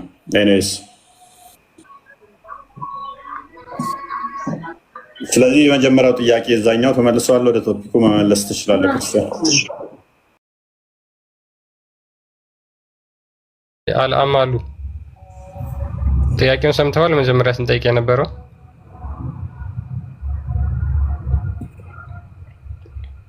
እሺ፣ ከስር የገባች እህታችን አለች። ሱብሃን አላህ ነው የሚለው። እሺ፣ ሰላም ነው? አዎ ሰላም ነው አለን። ጥያቄውን ሰምተሻል? ሙሐመድ ከሌሎች ነቢያቶች በምንድን ነው የሚለየው? ነቢያችን አለይሂ ሰላቱ ወሰላም ከሌሎች ነቢያት የሚለዩት ብዙ ሙዕጂዛ፣ ሁሉም ነቢያቶች የሆነ የሚለያዩበት ነገር አለ ማለት የሰው ልጅ ሁሉም የሚለያይበት ነገር አለ ደረጃ ሁሉም አንድ አይነት አይደለም ሁሉም ነብያቶች ማለት ነው ነብያችን አለይሂ ሰላቱ ወሰለም የሚለዩበት ደግሞ ከማንም ነብያት አዛኝ ናቸው ነገ ደግሞ የውመል ቂያማ ሸፋዓ የሚሆኑ ናቸው ለነብያችን ብዙ ሙዕጂዛ ወርዷል ጨረቃ የተከፈለላቸው ናቸው ስለሳቸው ብዙ ነገር ነው ነግሬህ ማውን አያልቅም ስለዚህ ስለ እስልምና አሁን እዚህ ላይ ተምተዋሩ መጀመሪያ የእናንተን አስተምሩ በቃ ምክንያቱም እዚህ ላይ አንደርሶ የተሰባሰበው ሰው ስምና የሚያውቅ ብዙ የለም ምክንያቱም አሁን ገብተው መጣ በሶስት ወር ምን አይነት እስልምና ቃል ነው አሁን ለምሳሌ ገብቼ ወጣሁ ሱብሃንአላህ ዝም ብሎ ነው ምናምን አለ አይ ሱብሃንአላህ ሶስት ወር ምናምን ሳይሆን ባንዴ ሱብሃንአላህ ለሙሐመድ እድሜ ልኩን ቁርአን ሲጽፍ የነበረ ሰው ክርስቲያን ሆኗል ማተር ያደርግ ለሙሐመድ እድሜውን ሙሉ ሱረቱል በቀራና ሱረቱል ኢምራንን ሲጽፍለት የነበረ ሰው እስልምና እኔ ሙሐመድ ምንም የሚያውቀው ነገር የለም እኔ ከምነግረው ውጪ ብሎ ወጥቷል እሱን ታዩ ችግር የለውም አንቺ አሁን እዝነት ነው ያልሽው ሙሐመድ በእዝነት ነው ከዓለም አንደኛ ከነቢያቶች አንደኛ የሆንኩት ሳይሆን ያለው በሽብር ነው በማሸበር ነው አንደኛ የሆንኩት ብሎ ነው የተናገረው አንቺ ማስረጃ አለሽ ለተናገርሽ ለሁሉም የሚያዝኑ ናቸው አይ በሽብር ነው ከነቢያቶች በሙሉ የምንለየው በማሸበር ነው ብሎ ነው የተናገረው ማስረጃ ምንድነው የጥያቄ ወደዛ ያለበት ማስረጃ ሚውት አድርግ አንተ ስትጠራ ስለማትሰማ ሚውት አድርግ ጋጤ ሱብሃንአላህ እና አሁን ጥያቄ ጠይቃችሁ መውረድ ፈልጋለሁ ኦኬ አይ የኔን ጥያቄ አልመለሽልኝም ሙሐመድ ያለው እኔ ከሌሎች ነቢያቶች የምለይበት የተለየ ነገር የተሰጠኝ በአሸባሪነቴ ነው ያለው እንጂ ማስረጃ አምጣና መልሱን እንስጠው ነገር አላለ ማስረጃ አምጣና መልሱን እንስጠው የቅጥፈት ቅጥፈትላ አንተ አትቅጣፍ ማስረጃ ቅጥፈት ነው ይሄ ማስረጃ እስኪ እንደዛ ያሉበትን ማስረጃ እስኪ ያሳዩ ግን ሱብሃና አይታችን ካንዴ ስድስቱን ሙሐመድ ከሌሎቹ የሚለይበት ነቢያቶችን በስድስቱን ታቋቸዋላችሁ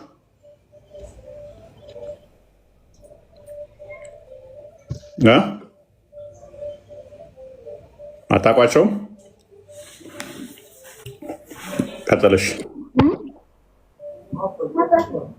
እሺ ልቀጥልልሽ ቆይ አንቺ ያልሽው የለም እዚህ ላይ ግን ልቀጥልልሽ ምን አለ መሰለሽ አንዴ አሸባሪ ነኝ ብሏል ያልክበት ምን ላይ አግኝተው ቁርአንም አሸብሩ ብሎ አዞታል ችግር የለውም ሙሐመድም ደግሞ እኔ በሽብር ታገዛለሁ ያለበትን ልሰጥሽ ተረጋጋ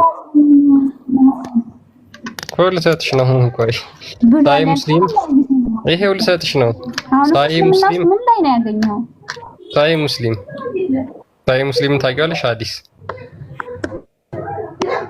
ታውቂዋለሽ ላምበልሽ ኃይል አንብብልሽ መጀመሪያ የጠየቅሽው መረጃ ይሰጥሻል መረጃ ሳናይማ የትም አንሄድም አንዴ ሳይ ሙስሊም 523 ላይ ምን ይላል አቡ ሁሬራ ሪፖርትድ ዛት አላህስ ሜሴንጀር አሴንግ አቡ ሁሬራ እንደተረከው የአላህ መልእክተኛ የተናገረውን ይላል ምን አለ ሙሐመድ I have been given superiority over the other prophet in 6 respects እኔ ከሌሎች ነቢያቶች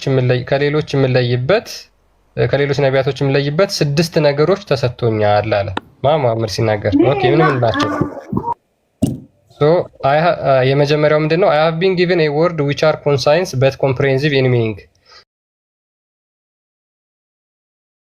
ግልጽ ተናጋሪ ነኝ አለ ሁለተኛው ደግሞ I have been helped by terror እኔ በሽብር እታገዛለሁ አለ ሁለት ሶስተኛው ምን አለ spoil have been made lawful to me ዝርፊያ ወይም ደግሞ ዘረፋ ለኔ ተፈቅዶልኛል አለ ስለዚህ እነዚህን እንኳን ብናያቸው ከሌሎቹ የሚለይበት ምክንያት አንደኛ በሌብነት በዝርፊያ ነው ዘራፊ ስለሆነ ሁለተኛው ደግሞ አሸባሪ በሽብር ስለሚታገዝ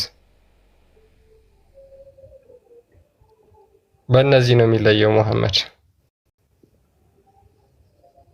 ተፈቅዶልኛል ነው እንጂ እኮ ዘርፋለሁ አይደለም ያለው አይደል ያ ለሌሎቹ አልተፈቀደ ለሙሐመድ ብቻ ዘርፋለሁ አላለም እኮ አንተ ምን አይነት ወሬ ነው የምታወራው ክርስቲያን የጦር ቁርአን ቀርተዋል እነዚህ ሰዎች ምንድነው? ቁርአን ቀርተሻል ግን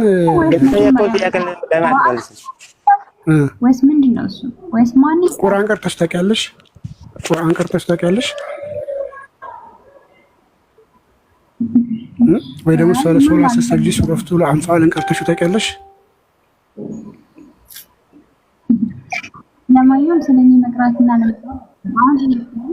አይ ሰላሳ ሰጅዲ እሱን መጠየቅ አይጠበቅብሽም። በቀን 17 ጊዜ የሚሰግድ ሰው ቁርአን እየቀራ ሱረቱል አንፋል ላይ ይሄን ቃል ይናገሩታል። ግን ምን እንደሚል አላወቅሽም ይሆናል እንጂ እሱን ራሱ መጠየቅ አይጠበቅብሽም። ጸሎት እንግዲህ በቀን 17 ጊዜ ማለት በጣም ብዙ ነው። ረመዳን ላይ ደግሞ ሙሉውን ነው የምታነቢው። በአረብኛ ግን አሁን ድምፁን ባሰማሽ ልታውቂው ትችያለሽ። ግን ትርጉሙን ስላላወቅሽ ይሆናል ብዬ ስለገመትኩ ነው። ቀርተሽ የምታውቂ ከሆነ ልታውቂው ትችያለሽ። ጸሎትሽም ጭምር ስለሆነ ማለት ነው። ቀርተህ ትርጉሙ ገብቶን አሁን ደረጃ ያመጣኸው ጥሩ። ስለዚህ ምንድን ነው የሚለው ሱረቱል አንፋል? ሱረቱል አንፋል ምንድን ነው የሚለው? ሱራ 8:1 አንተን ጠይቀህ እንጂ ምንድን ነው የሚለው? አታውቁትም እናንተ? ቀርተህ አንተ እንደ መስራጃ የሚሆንልህ ተናገር እስቲ። አንተን ተተረዳኸው እኛም መጠየቅ ሳይሆን ራስህ የምታውቀውን ተናገርና ኦኬ። እናንተ ከዛ በኋላ መልሱን እሺ፣ አታውቁትም። እኔ ችግር ስለኛ ማወቅ አለማወቅ አይደለም። መልካም እሺ። በጦር ዘረፋዎች ጊዜ የተወሰዱ ንብረቶች የአላህና የመልእክተኛው ናቸው ይላል።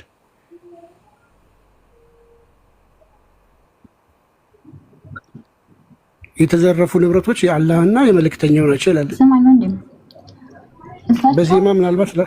በዜማም ላሰማችሁ ይችላሉ። ምናልባት ከገባችሁ ስትቀሩት ምን እንደሚል ማለት ነው ላሰማሽ ይችላል። ይኸውልሽ ስም ከፈለሽ ሱዴ ሲቀራው ቁርአኑ እንደዚህ ነው። ቢስሚላሂ الرحمن الرحيم يسألونك عن الأنفال قل الأنفال لله والرسول فاتقوا الله وأصلحوا ذات بينكم وأطيعوا الله ورسوله إن كنتم مؤمنين.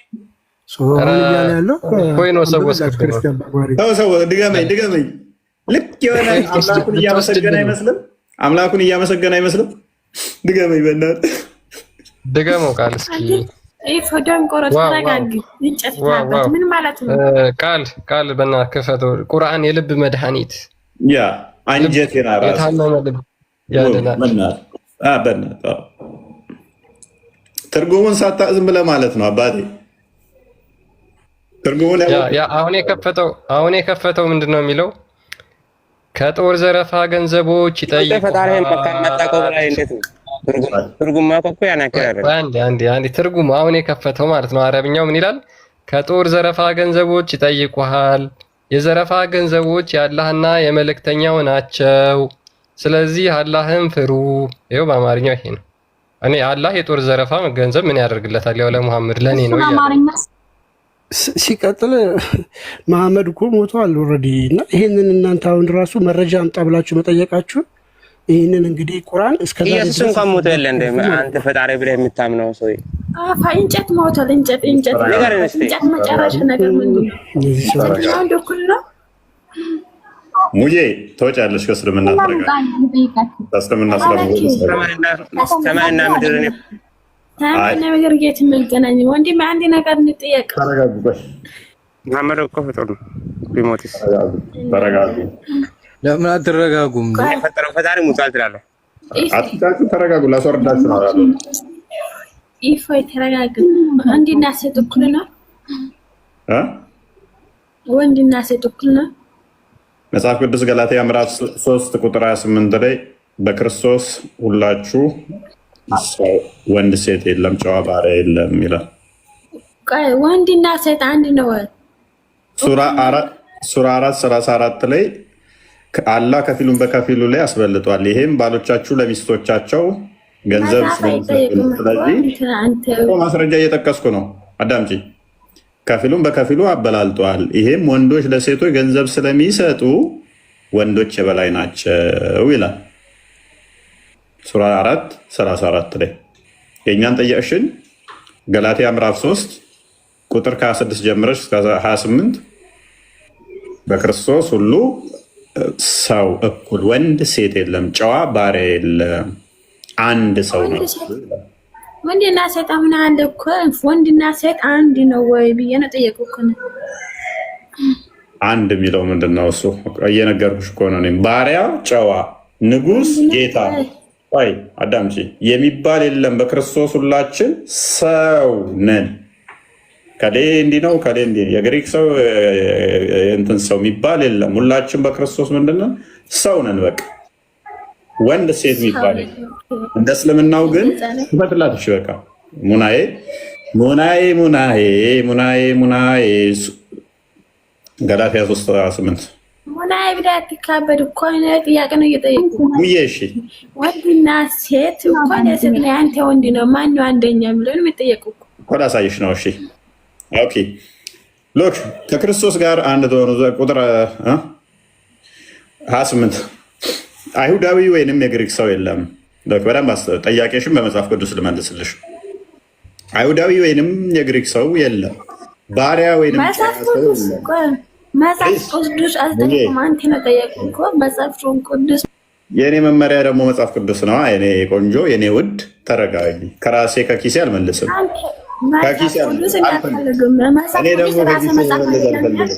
እኔ ከኪሴ መመለስ አልፈልግም። እኔ በመጽሐፍ ቅዱስ ነው መልሰው አልፈልግም። በግድ እኮ ጎዶሎ ነሽ እንድላት እኮ ነው። ሴት ልጅ ጎዶሎ ነች ግማሽ ነች ብዬ እንድላት እኮ ነው ከራሴ ማለት ነው። መጽሐፍ ቅዱስ እንደዛ ስለማይል አይሁዳዊ ወይንም የግሪክ ሰው የለም፣ ባሪያ ወይ አልፈልግም። ጥያቄ አለ እኮ ጎዶሎ ከሆነ ባሪያምና መሐመድ እንዴት ተገናኛል? አይ ፕሊስ አንዴ እስልምናው እኮ ነው ጎዶሎ ናት ያላት። እኔ በመጽሐፍ ቅዱስ ልመለስ ፕሊስ አንዴ። ወይ ሙዬ አይሁዳዊ ወይንም የግሪክ ሰው የለም፣ ባሪያ ወይንም ጨዋ ሰው የለም፣ ወንድ ወይም ሴት የለም፣ ሁላችሁ በክርስቶስ ኢየሱስ አንድ ሰው ናችሁ። ስለዚህ ክፍፍል ውስጥ አንገባም እኛ። ስለዚህ ሁላችን ምንድነን? በክርስቶስ ስንሆን የተጠመቅን ክርስቶስን የለበስን አንድ ሰው ነው እንጂ የምንባለው ከላይ ትበልጣለች ከላይ ታንሳለች የሚል በመጽሐፍ ቅዱሳችን ስለማይፈቀድ የለም። ስለዚህ ነገር ግን ከአካል ድክመት አንጻር ከሆነ በጉልበት ከሆነ ያ ወንድ ልጅ ይበልጣል በጉልበት። ምክንያቱም ወንድ ልጅ ሞሮፍ ታይም ሞሮፍ ሰውነቱ ምንድነው? መስል ነው። ሴት ልጅ ደግሞ ፋት ነች። ሴት ፋት ነው፣ በስብ ነው። ወንድ ላይ ደግሞ በጡንቻ ነው። ስለዚህ ጡንቻ ስላለው በጉልበት ወንድ ከሴት ይበልጣል። ይህንንም አንደኛ ጴጥሮስ ምዕራፍ 3 ላይ ስለሚናገረው ማለት ነው። ነገር ግን ቁርአኑ ጋር ስንሄድ ሱራ 4:34 ላይ ምን ይለናል? ከጭንቅላት አንጻር ሴት ልጅ ታንሳለች ብለን አናምንም እኛ። እኩል ከወንድ ጋር እኩል ነች ብለን ነው የምናምነው። በጉልበት ብታንስም እንኳን እዛው አንደኛ ጴጥሮስ ላይ ምዕራፍ 3 ላይ ያለው ላይ ሴቶች በአካል ደካማ ስለሆኑ ወንዶቹ አግዟቸው ተብለው ታዘናል ማለት ነው። ሴቶቹም በአካላቸው ደካማ ስለሆኑ እንድናግዛቸው ጸሎታችን እንኳን የሚያርግልን ሴቶቹን አግዘን አብረናቸው ጸሎት ስናደርግ ነው። እነሱን ንቀን ከኛ እኩል ጉልበት የላችሁም ብለን አቃለናቸው አይደለም። ነገር ግን ቁርአኑ እንደዚህ ይላል፣ ወንድ ወይ በሴቶች ላይ ቋሚ አሳዳሪዎች ናቸው። አላህ ከፊላቸውን በከፊሉ ላይ በማበላለጡ ወንዶች ከገንዘቦቻቸው ለሴቶች በመስጠታቸው ነው። ገንዘብ ገና ለገና ስለሚሰጥሽ እንደ አህያ ይገዛሻል ማለት ነው። በነገራችን ላይ አሁን ላይ ያላችሁ እህቶቼ አረብ ሀገር ለፍታችሁ ጥራችሁ አምጥታችሁ ጫት በዚህ ጋር ጥርሱን ያጀዘበውን እንትን ያለውን ወንድ እንደዚህ አይነቱን ገንዘብ አትላኩለት። ኤኒዌይስ ብቻ ምንድነው እሱ እናንተ ለፍታችሁ ነው እያስተዳደራችሁት ያላችሁት። ግን አላህ ምን ይላል? ገና ለገና ገንዘብ ስለሚሰጥሽ የአንቺ የበላይሽ ነው ይላል። ኦኬ ገንዘብ ለሴቶቻቸው በመስጠታቸው ነው። እሺ ገንዘብ በመስጠት ከሆነ ደግሞ ሙሐመድን ከድጃ ገንዘብ ትሰጠው ነበረ። ድሃ ሆኖ ነበረ እሷን ሲያገባት። እሷ ሀብታም ነበረች። ዳም ሆነ አገኘንህ አከበርን። ሱረቱ ዱሃ 7ኛው አይ ቲንክ የሚለው 7 እና 8 አካባቢ የሚለው ምንድነው? እሱ ሙሐመድ ድሃ ነበረ፣ ከዛ የከበረው የቲም ነበረ፣ ከዛ የከበረው ከድጃን አግብቶ ነው። ስለዚህ ሙሐመድ የከድጃ በታች ነበር ማለት ነው። ገንዘብ በመስጠት አንዱ የሚበልጥ ከሆነ መልካሞቹ ሴቶች ታዛዦች ናቸው። ባስጠጓቸው ነገር ሩቁን ጠባቂዎች ናቸው። እነዚያንም አመፃቸውን የምትፈሩትን ገስጿቸው፣ በመኝታም ተለዩዋቸው፣ ምቷቸው። አህያ ራሱ ባይሆን ሰዓት አይመታም። ኤኒዌይስ እንደ እንስሳ ይገርፍሻል፣ ይደበድብሻል። ምክንያቱም አንቺ የበታች ነሽ። ቁጥር 20 ላይ አድርገው፣ እዚሁ ክፍል ላይ ቁጥር 20 ላይ አድርገው። ከፈለገ ደግሞ እንደዚህ ያደርግሻል፣ እንደ ቁራሌ ዕቃ ይቀይርሻል። በሚስትም ስፍራ ሚስትን ለመለወጥ ብትፈልጉ ለአንደኛይቱ ለምትፈታው ብለው በቅንፍ ከተውበታል። የለም እንደዛ ሚል። በሚስትም ስፍራ ሚስትን መለወጥ ለምትፈልጉ ለአንደኛይቱ ገንዘብን ብዙ ገንዘብን የሰጣችኋት ስትሆን ምንም አትውሰዱ። ስለዚህ ገንዘብ ሰጥቶ አንቺን ከፈለገ እድሜሽ ገፋ ሲል በወጣት ሴት ሊቀይርሽ ይችላል። መፍቱ ነው ማለት ነው። ስለዚህ ቁራሌው ዕቃ ጫማ ያለው ቁራሌው ልክ እንደ ቁራሌ ትንሽ ሄድ ስትይ እድሜሽ ሊቀይርሽ ሊለውጥሽ ይችላል። መጽሐፍ ቅዱስ ምን ይላል? ፍቺን እጸየፋለሁኝ በፍጹም እንዳፈታት ይላል። የልጅነት ሚስትን ትንቢተ ሚልክያስን አንዴ ክፈትልኝ 26 አካባቢ እግዚአብሔር እንደዚህ ይላል። የልጅነት ቃል ኪዳን ሚስትህን ምን አርጋት ይላል መሰለሽ? እንደዚህ ይላል ቁጥር 16 ላይ እናንተ ለምንድን ነው ብላችሁ ሚስትህ ባልንጀራህና የቃል ኪዳን ሚስትህ ሳለች እርሷን አታለሃታል። ከፍ አድርገው ቁጥር 16 መፋታትን እጠላለሁ ይላል የእስራኤል አምላክ። ምን መፋታትን እጠላለሁ የእስራኤል አምላክ። የእናንተስ ምን ይላል? ሚስትን በሚስት ቦታ መለወጥ ከፈለግ ገንዘብ ስጣት። የእኛስ መፋታትን እጠላለሁ ይላል የእስራኤል አምላክ እግዚአብሔር። ልብሱን በግፍ ስራ የሚከድን ሰው እጠላለሁ ይላል የሰራዊት ጌታ እግዚአብሔር። ስለዚህ እንዳታታለሉ መንፈሳችሁን ጠብቁ ይላል። ዝቅ አድርገው ትንሽ ዝቅ አድርገው ዝቅ አድርገው ዝቅ አድርገው። ኦልራይት እግዚአብሔር በእናንተና በልጅነት ሚስት መካከል ምስክር ስለሆነ ነው። የቃል ኪዳን ሚስትህን እንዳትፈታት፣ የልጅነት ሚስትህን ጠብቃት። እድሜዋ ሄደ ብለህ አትለያት። ገንዘብ ሰጥተህ እንደ ዕቃ እንደ ቁራሌ አውጥተህ ጣላት አይልም መጽሐፍ ቅዱስ። ይሄን ምስክር ይሆንብሃል እግዚአብሔር። እንደዚህ ምሰራ ከሆነ መውለድ አቁማለች ብለህ በህፃን ልጅ ዳሌዋ እንደሚያማምር ምናምን ብለህ ሙሐመድ እንዳደረገው ትልልቅ ሴቶችን አታግቡ፣ ወጣቶች ህፃናትን አግቡና ፎንድሊንግ አድርጓቸው ነው ያለው። ሊትራሊ ሀዲሱ እንደዛ ስለሚል ፎንድል ማለት ምናሽ ጥያቄ ጠይቀና ልውረድ። ቁርአን ተፍሲር እዚህ ላይ አረበኛ ሲፈሰር ራሱ አንድ ብዙ ትርጉም ይሰጣል። እናንተ ትክክለኛ የሆነ የቁርአንን እያመጣችሁ እዚህ ስለ እስልምና አታወሩ። ትክክል ስላላደለም ማውራን የትኛው ትክክል ያለው ነው? የትኛው ነው ትክክል ያለው ነው? ሲቀጥል ካሞን የትኛው ትክክል ያለው ነው? አንብቢው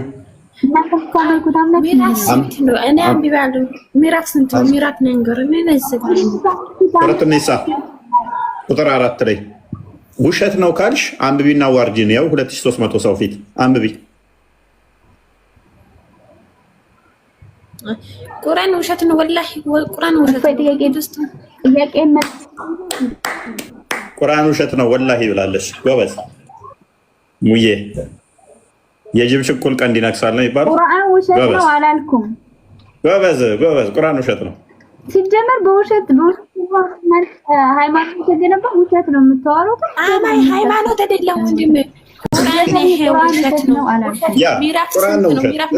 ጎበዝ ሃይማኖት ሳይሆን ሙዬና አይደለም ቁርአን አይደለም ነው ቆይ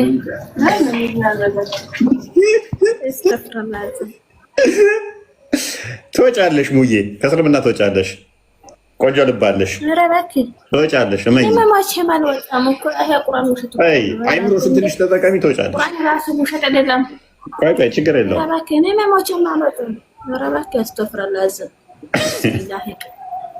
ሴጣን ስም አትጥሪ፣ ተይው፣ ትወጫታለሽ።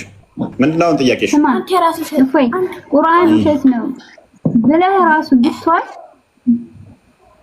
ምዕራፍ ቁጥር ስንት ነው? ይሄን እንግርና ይሄ ቁጥር ስንት ነው? ምዕራፍ 4 ቁጥር 1። ኦኬ ክሊር።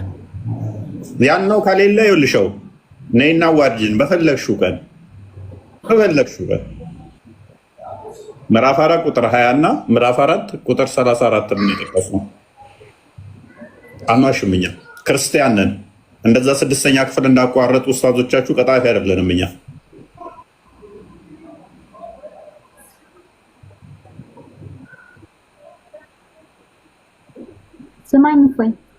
እሺ ሲጀመር እኔ ቁርአን ውሸት ነው አላልኩም። እናንተ መረዳት የያዛችሁት በትክክል ባል አንድ አማርኛ ብዙ ትርጉም እንትን ይላል። እናንተ መረዳት የያዛችሁት ዝም ብላ ቀጥታ እያነበባችሁ ነው መረዳት የያዛችሁት። እሺ ቆይ አሁን ለማስተማሪያ እህቴ እናንተን የምጠይቀው እናንተ የምታመጡ ቆይ እህቴ 34 አድርገው ስንት ነው? ይሄ ተብሊያት እኔ ጥያቄ አለ። እንጨት ምንድን ነው? እንጨት ክርስቶስን ሃይማኖት እንጨት ምንድን ነው? እንጨት ምን ይጠቅማል? አይ እንመጣበታለን። ሙሐመድ እንጨት ይዞ እንደሚዞር አታውቂም ማለት ነው። እንጨት ተሸክሞ ነበር። አሳይሻለሁ። እሳት ነው ምን ይጠቅማል? እንጨት ጥያቄ ብቻ ማለት ነው። ይሰማል። አሳይሻለሁ። እሱ ችግር የለውም። ተረጋጊ። ሙሐመድ እንጨት ይዞ እንደሚዞር እና እንጨቱን እንደሚሳለም እንደሚስም አሳይሻለሁ። አንድ በይ። ድንጋይ ምን ይጠቅማል? ወደ ግማሽ ሚሊዮን ብር ከፍላችሁ ሄዳችሁ ያንን ጥቁር ድንጋይ ድንጋይ ይኖራል። እንጨት አንደበት አይኖርም። ድንጋይ አንደበት ይኖረዋል አለች እህታችን። ሰው ማይሰማ ሲሆን እንኳን አንተ ድንጋይ የኔን አዳምጪ ቆይ ምን ይባላል? ሰው እንኳን አልሰማ ቢባል አንተ ድንጋይ ነህ እንደ ቢነግሩህ ማሰማም አለማ ይባላል። እንጨት አይሰማም ድንጋይ ይሰማል አለችን። የእነሱ ጋር ድንጋዋ እንዳለ ስታቅ ማለት ነው። ኤሬስ ተረጋጊ። አሁን ይሻላል። እንጨት አንደበት አይኖርም። ጥያቄ እሱ ብቻ መልስ። እኔ እኮ ልጠና አዳምጪ። እኛ ድንጋይም እንጨትም ምንም ንጽጽር ውስጥ ምንገባ የለም። ከእንጨት ድንጋይ ይሻላል፣ ከድንጋይ እንጨት ይሻላል እያልን የምናነጻጸረው ነገር የለም። በባህሪ ሁለቱም የተፈጠሩት እኛን እንድንገለገልባቸው የተፈጠሩ ፍጥረት ስለሆኑ ድንጋይ ሆነ እንጨት ሆነ ድንጋዩንም ቤት ሰርተን ልንገለገልበት እንችላለን። እንጨቱን ጠረጴዛ ሰርተን ልንገለገልበት እንችላለን። የተለያዩ ነገሮች ልንሰራበት እንችላለን። ዳዝማረር ሰው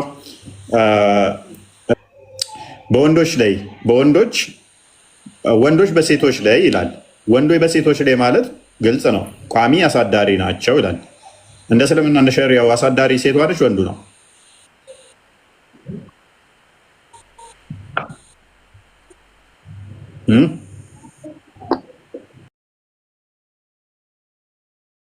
በከፊሉ ላይ በማበላለጡና ከገንዘቦቻቸው በመስጠታቸው ነው ይላል።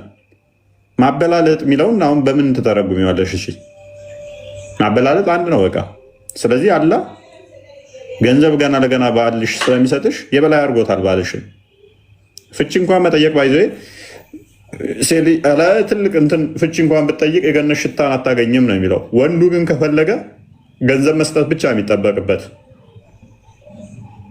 ከዛ ወደ መለወጥ ይችላል ሚስቱን። ሴሊ ይፈታለሁ ብላ ጥያቄ እንኳን እንትን ካለች የገነትን ሽታ እንኳን አታገኝም ነው የሚለው። እና እህታችን እንደዛ ነው። ሜይ ቢ ክርስትና ላይ ጥያቄ ካለች ቀጥይ።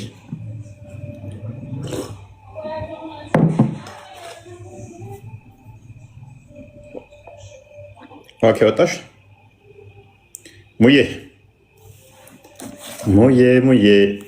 አንዴ እስቲ ሱናና እናሳይ 2919 አይ ቲንክ አንዴ ክፈትልኝ ክርስቲያን።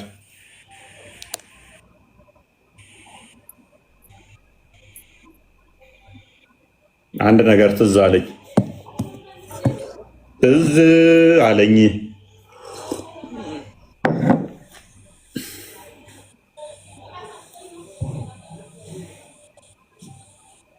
አንብበው ይታያል።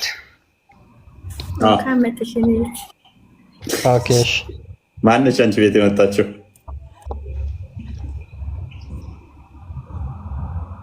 It was narrated from Abdullah bin Ubay that the man said, "Oh Abdurrahman, why do I only see you touching these two corners?" አብዱራህማን ወይ ለምንድነው እነዚህን ሁለት ጠርዞች ብቻ ስትነካ ማይህ ይለዋል። የማን የካባው ማለት ነው። he said I heard the messenger of Allah says የአላህ መልእክተኛ እንደዚህ ሲል ሰምቼ ነው። touching them erases sin እነሱን መንካት ኃጢአትን ያሰራያል። and I heard him say whoever circumambulates 7 times it is like freeing a slave 7 ጊዜ መሽከርከር ደግሞ ባሪያን ነፃ እንደማውጣት ነው። ድንጋዩ ማለት ነው። ድንጋዩ መንካት እና መሳም ኃጢአት ይቅር ያስብላል። መሽከርከር ባሪያን ነፃም እንደማውጣት ነው። በእስልምና የድንጋይ ጥቅም አምልኮተ ድንጋይ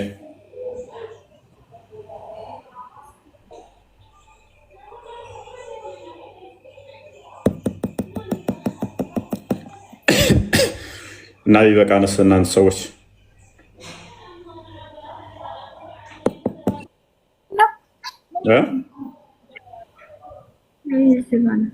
ነገር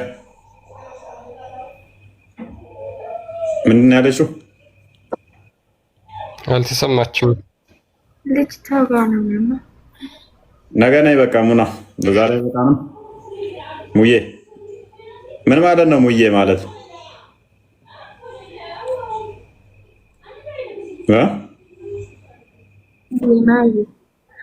ምን ማየ አይደለማ ምዬ ነው የሚለው። አሃ ምዬ ነው እንዴ? ምዬ ነኝ መማል ነው።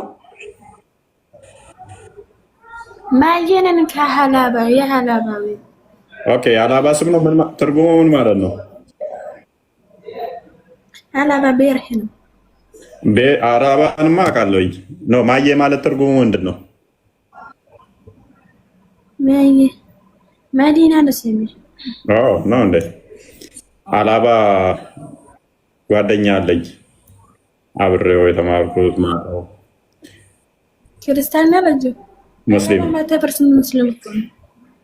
ነው። ግን ክርስቲያን አይ ቲንክ ክርስቲያን ሆኗል እሱ አሁን። በፊትም ወጥቶ ነበረ ከኔ ጋር ጓደኛ ሆኖ ከእስልምና ወጥቶ ነበር። እንደ ክርስቲያን የለም አዳበስ ማተበርሰንት መስለም ሙስሊም ነው እና ሜቢ ቁጭ ብሎ እየሾፈኝ ይሆናል።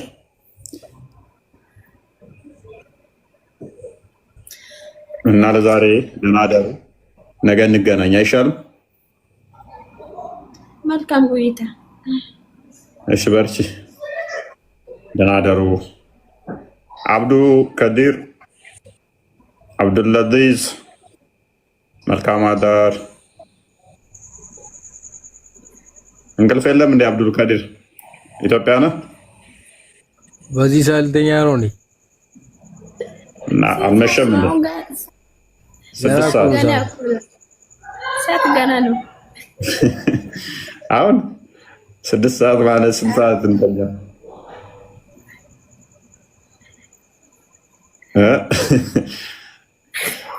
እንቅልፍ መተኛት አለባችሁ። አትሊስት አንድ ሰው 5 ሰዓት ይጠቅማል።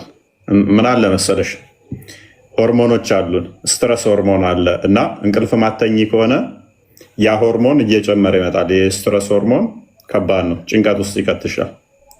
ኢየሱስ በጣም ይተኛ ነበር እንዴ?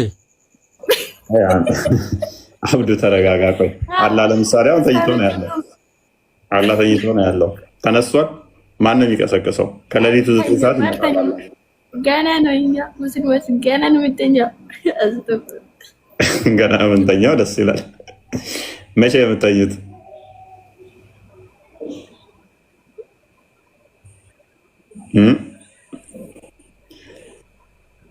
ስትሞች ነው የምተኘው? ረጅም ስትሞችም እኮ አተኝም እኮ ማያ። አሁን አስቸጋሪ እኮ ነው እንደ እስልምና። እኛ አሁን ስንሞት ምን እንደሆን ታውቂያለሽ? እስልምና አትበይ። እስልምና ስም እንዳትጠሪ። እኔ ጋር ተፈለግ እስልምና ስም እንዳትጠሪ። ይኸውልሽ ምን አለ መሰለሽ እኛ ጋር ስንሞት ማለት ነው በመቃብር ውስጥ ጥያቄ የለም። እናንተ መጽሐፍ ነው። እኛ ስንሞት ምን እንዳለ ታውቂያለሽ? በመቃብር ውስጥ በመዶሻ እንቀጠቀጥም በይ አንድ በይ በመዶሻ እናንተ ሽንት ነክቶሻል ጨርቅሽን ተብለሽ መቃብር ቅጣት እንዳለ ታውቂያለሽ አይደል? በእስልምና አይዞሽ ወንድሜ የመቃብር ቅጣት እንዳለ ታውቂያለሽ አለ እኮ። ልብስሽን ሽንት ነክቷል ተብለሽ በመዶሻ በአፍሽ ገብቶ በውሃ ላይ ይወጣል ይላል። ወይም በጆሮአችሁ በዚህ ገብቶ በዚህ በመዶሻ ወሲ ያደርግሽ ይመጣና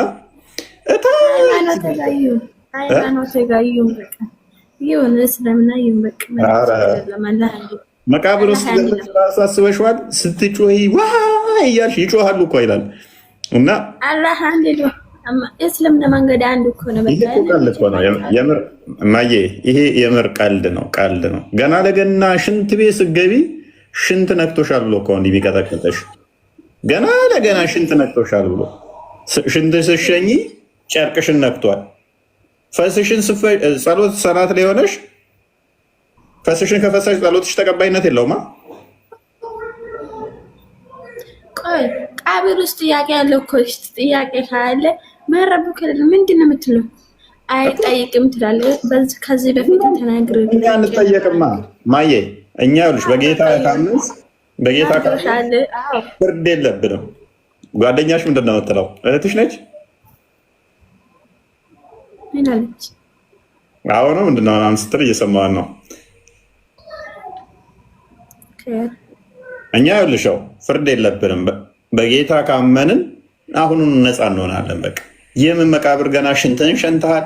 ፈስን ሰላት ሊሆነ ቀሌ ጎንበስ ስትል ፈስቱስ ብሎብሃል። ስለዚህ አንተ ብሎ በመግዛት ፈስ ምናምን አይባልም። እሺ ፈስሽን ተፈሳሽ ሶላት ውዱሽ ይፈርሳል አይፈርስም? ጠዋት ሰርቼ ነው የምሰግደው። ይፈርሳል አይፈርስም? አሁን ውዱ ላይ ሆነሽ አይምን ሶላት ላይ ቆመሽ ድንገት አንድ ሰው ሶላት ላይ ቆሞ ፈሱ ቢያመልጠው እንደገና ውዱ ማድረግ አለበት የለበትም? አይመጣም። ከመጣበት ድንገት ከመጣበት እሺ ወደ መስጊድ ሲሄድ ድንገት ውስጥ ቢያደርግስ?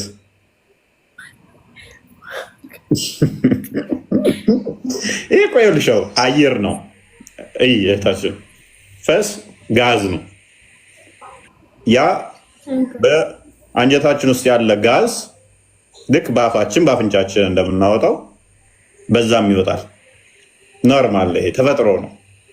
ጋዝ ነው የወጣው። ነገር ግን አምላክን የምትባለው አካል እንደ ትልቅ ነገር ቆጥሮት ይሄንን ይሄንን ነገር እንደ ትልቅ ኃጢአት ቆጥሮት ምን ይለኛል? ሰላት ላይ እንደዛ ጎንበስ ቀና ብዬ ወገቤ እስከሚደርቅ ድረስ ሰግጄ ተቀባይነት የለውም። ሰላት አልሰገድክም። ለምን? ፈስህን ፈስተሃል። ቅድም መንገድ ላይ ስትመጣ ቱስ አድርገህ ነበረ። ሰው ሰላት ካልሰገደ ደግሞ ኃጢአቱ አይሰረይለትም። እንደ እስልምናው የግዴታ ሰላት ማለት አለበት።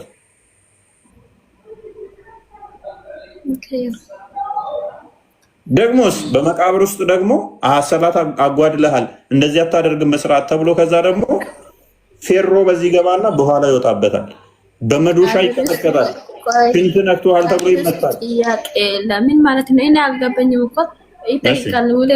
ሁለት መላእክት አመጡና ማብራብ ከለል ማንዲ ነው የምትለው? ናኪርና ሙንከር ይባላሉ። ናኪርና ሙንከር ናኪርና ሙንከር መጥተው የሚጠይቋችሁ መጀመሪያ ሃይማኖት ሲጠይቁ ምንድን ነው የምትሉ? እኛ ጋር አይመጡም። እኛ ጋር አይደለም እኮ ይሄ ጥያቄው፣ እናንተ ጋር። እናንተ ሳውዲ ለማለት እኛማ ልሽው ሙናዬ ምን ይላል መሰለሽ? ዮሐንስ ወንጌል ምዕራፍ 6 ቁጥር 16 ላይ በልጁ የሚያምን የዘላለም ሕይወት እንዲያገኝ እግዚአብሔር አንድያ ልጁን እስኪሰጥ ድረስ ዓለሙን እንዲወዷል። በልጁ የሚያምን አይፈረድበትም ይላል። ሰው በልጁ ካመንን ድነናል፣ አይፈረድብንም። ገና በመዶሻ ሽንትህን ሸንተሃል ተብለን አንቀጠቀጥም። ፈስህን ፈስተሃል ተብለን ጸሎታችን ተቀባይነት የማይሆንበት ምክንያት የለም። ይሄ አምላክ ገና ከፈስ ጋር ከሽንት ጋር ምናምን የሆነ እንደንትን ቢፍ እንዳለበት ቢጤ በምን ሰበብ ፈልጌ ልግረፍ አይነት አምላክ የለንም እኛ። ስለዚህ ክርስቶስ ምን ይላል?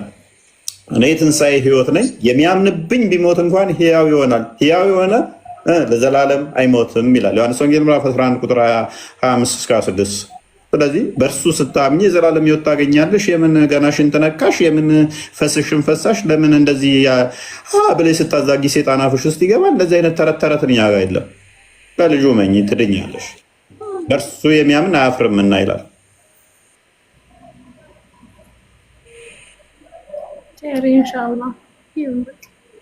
እና ደስ የሚል ሰላም የሆነ ጌታ ነው፣ ፍቅር የሆነ ጌታ ነው።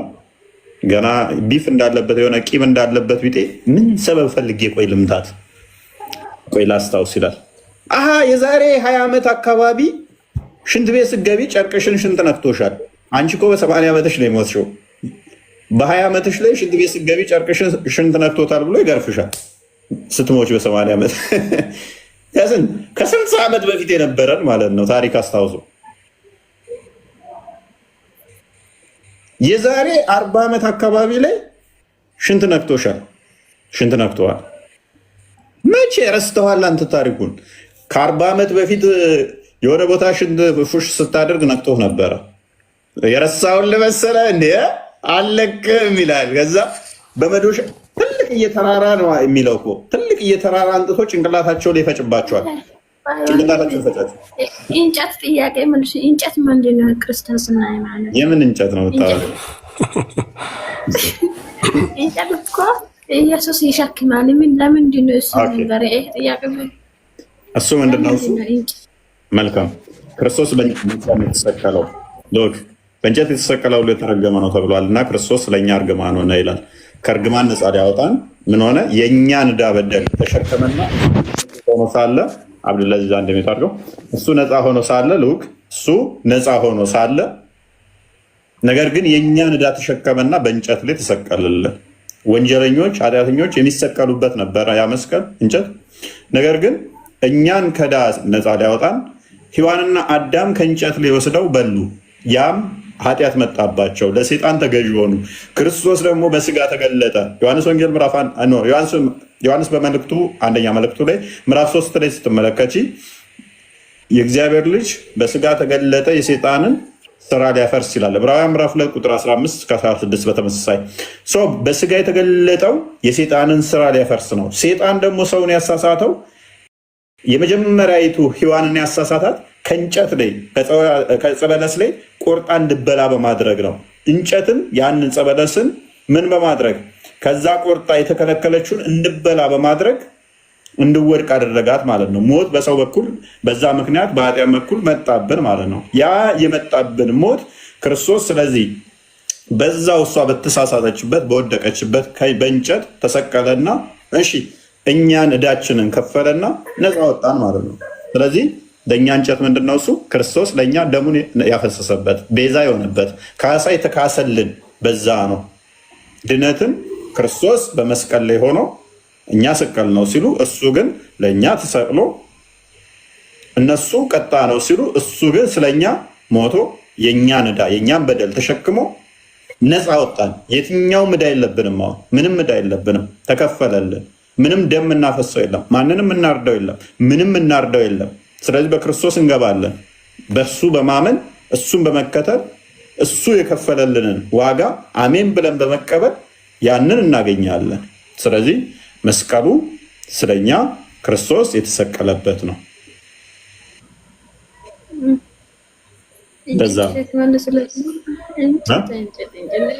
እንጨት መሸከም እንጨት መሸከም አለመሸከም አይደለም። ቅድም እንዳልኩሽ ነው። ክርስቶስ መስቀሉን ተሸከሙና ከኋላ የተከተሉኝ ብሏል። ማቴዎስ ወንጌል ምዕራፍ 10 አዳም ክርስቲያን ወገን ውስጥ ያለ አንዳንድ ሰዎች እንጨት ይሸክማል። ስለዚህ እንጠየቀው እሺ አዳምጪ። ለምሳሌ እኔ ቁርአን ሐዲስ ልሰጥሽ እችላለሁ። መሐመድ ዱላ ተሸክሞ ይዞር ነበረ። ከዛ ጥቁሩን ድንጋይ ይነካና በዛ በነካው ዱላውን ይስማል ይላል። ስለዚህ ለምንድነው እንደዛ የሚያደርገው? እሱና የምትከታይ ከሆነ ዱላ ይዘሽ መዞር ነው ያለብሽ። ሐጅ ስታደርጊ ዱላ ይዘሽ መሄድ አለብሽ። ኤኒዌይስ እዚህ ውስጥ ሳልገባ ግን ማቴዎስ ወንጌል ምዕራፍ 10 ቁጥር 37 ጀምሮ ምን አለ ክርስቶስ? ለእኔ የሚሆን ምን ያድርግ ይላል? መከራውን ወይም ደግሞ መስቀሉን የማይሸከም በኋላ የማይከተለኝ ለእኔ ሊሆን አይገባም አለ። ስለዚህ መስቀሉን ስትሸከም ያለው መስቀሉን ስትሸከም ያለው ነገር ደስታ ምናምን ነገር አይደለም፣ መከራ ነው የሚደርስብሽ። ክርስትና መስቀሉን ሲሸከም የክርስቶስ ተከታይ ነኝ፣ ክርስቶስን ሰቅለውታል፣ ክርስቶስን በሐሰት ሰቅለውታል፣ በሐሰት መተውታል፣ በሐሰት ገርፈውታል፣ በሐሰትም ወግተውታል። እኔም ያንን ለመሸከም ለመሰቀል ዝግጁ ነኝ ሲል ክርስቲያን ያንን መስቀል የክርስቶስን ምሳሌ ይይዛል ማለት ነው። ለምን? እኔም የሱ ተከታይ ነኝ ስል ለምን መከራውን እቀበላለሁ ለማለት ማለት ነው። ስለዚህ አንቺ ሱና ብለሽ ለምሳሌ መሐመድ እንጨት ዱላ ይዞ ይሄድ ነበር፣ እዘሽ መሄድ ነው። ወንዶች ለምሳሌ ሱና ብለው ነብያቸው ያደረገውን ያደርጋሉ፣ ሱናዬን ተከተሉ ስላለ ማለት ነው። ስለዚህ ክርስቶስ ደግሞ ፈለግን ትቶላችሁ ሄዷል ስለሚለን መጽሐፍ ቅዱስ ለምን የመጣሁትም ደግሞ ለምሳሌ ነው ስላለን በአንደኛ ጴጥሮስ ላይ በመልእክቱ ጴጥሮስ ምዕራፍ 2 ቁጥር 23 እስከ 4 እንዲሁም ደግሞ ዮሐንስ ወንጌል ምዕራፍ 13 ቁጥር 14 ላይ ጀምሮ እስከ 16 ምሳሌ አርያ ልተውላችሁ ነው የመጣው ስላለ የሱ ምሳሌ አድርገን እኛም እንይዛለን። ችግር የለውም። ከዛ አንፃር ነው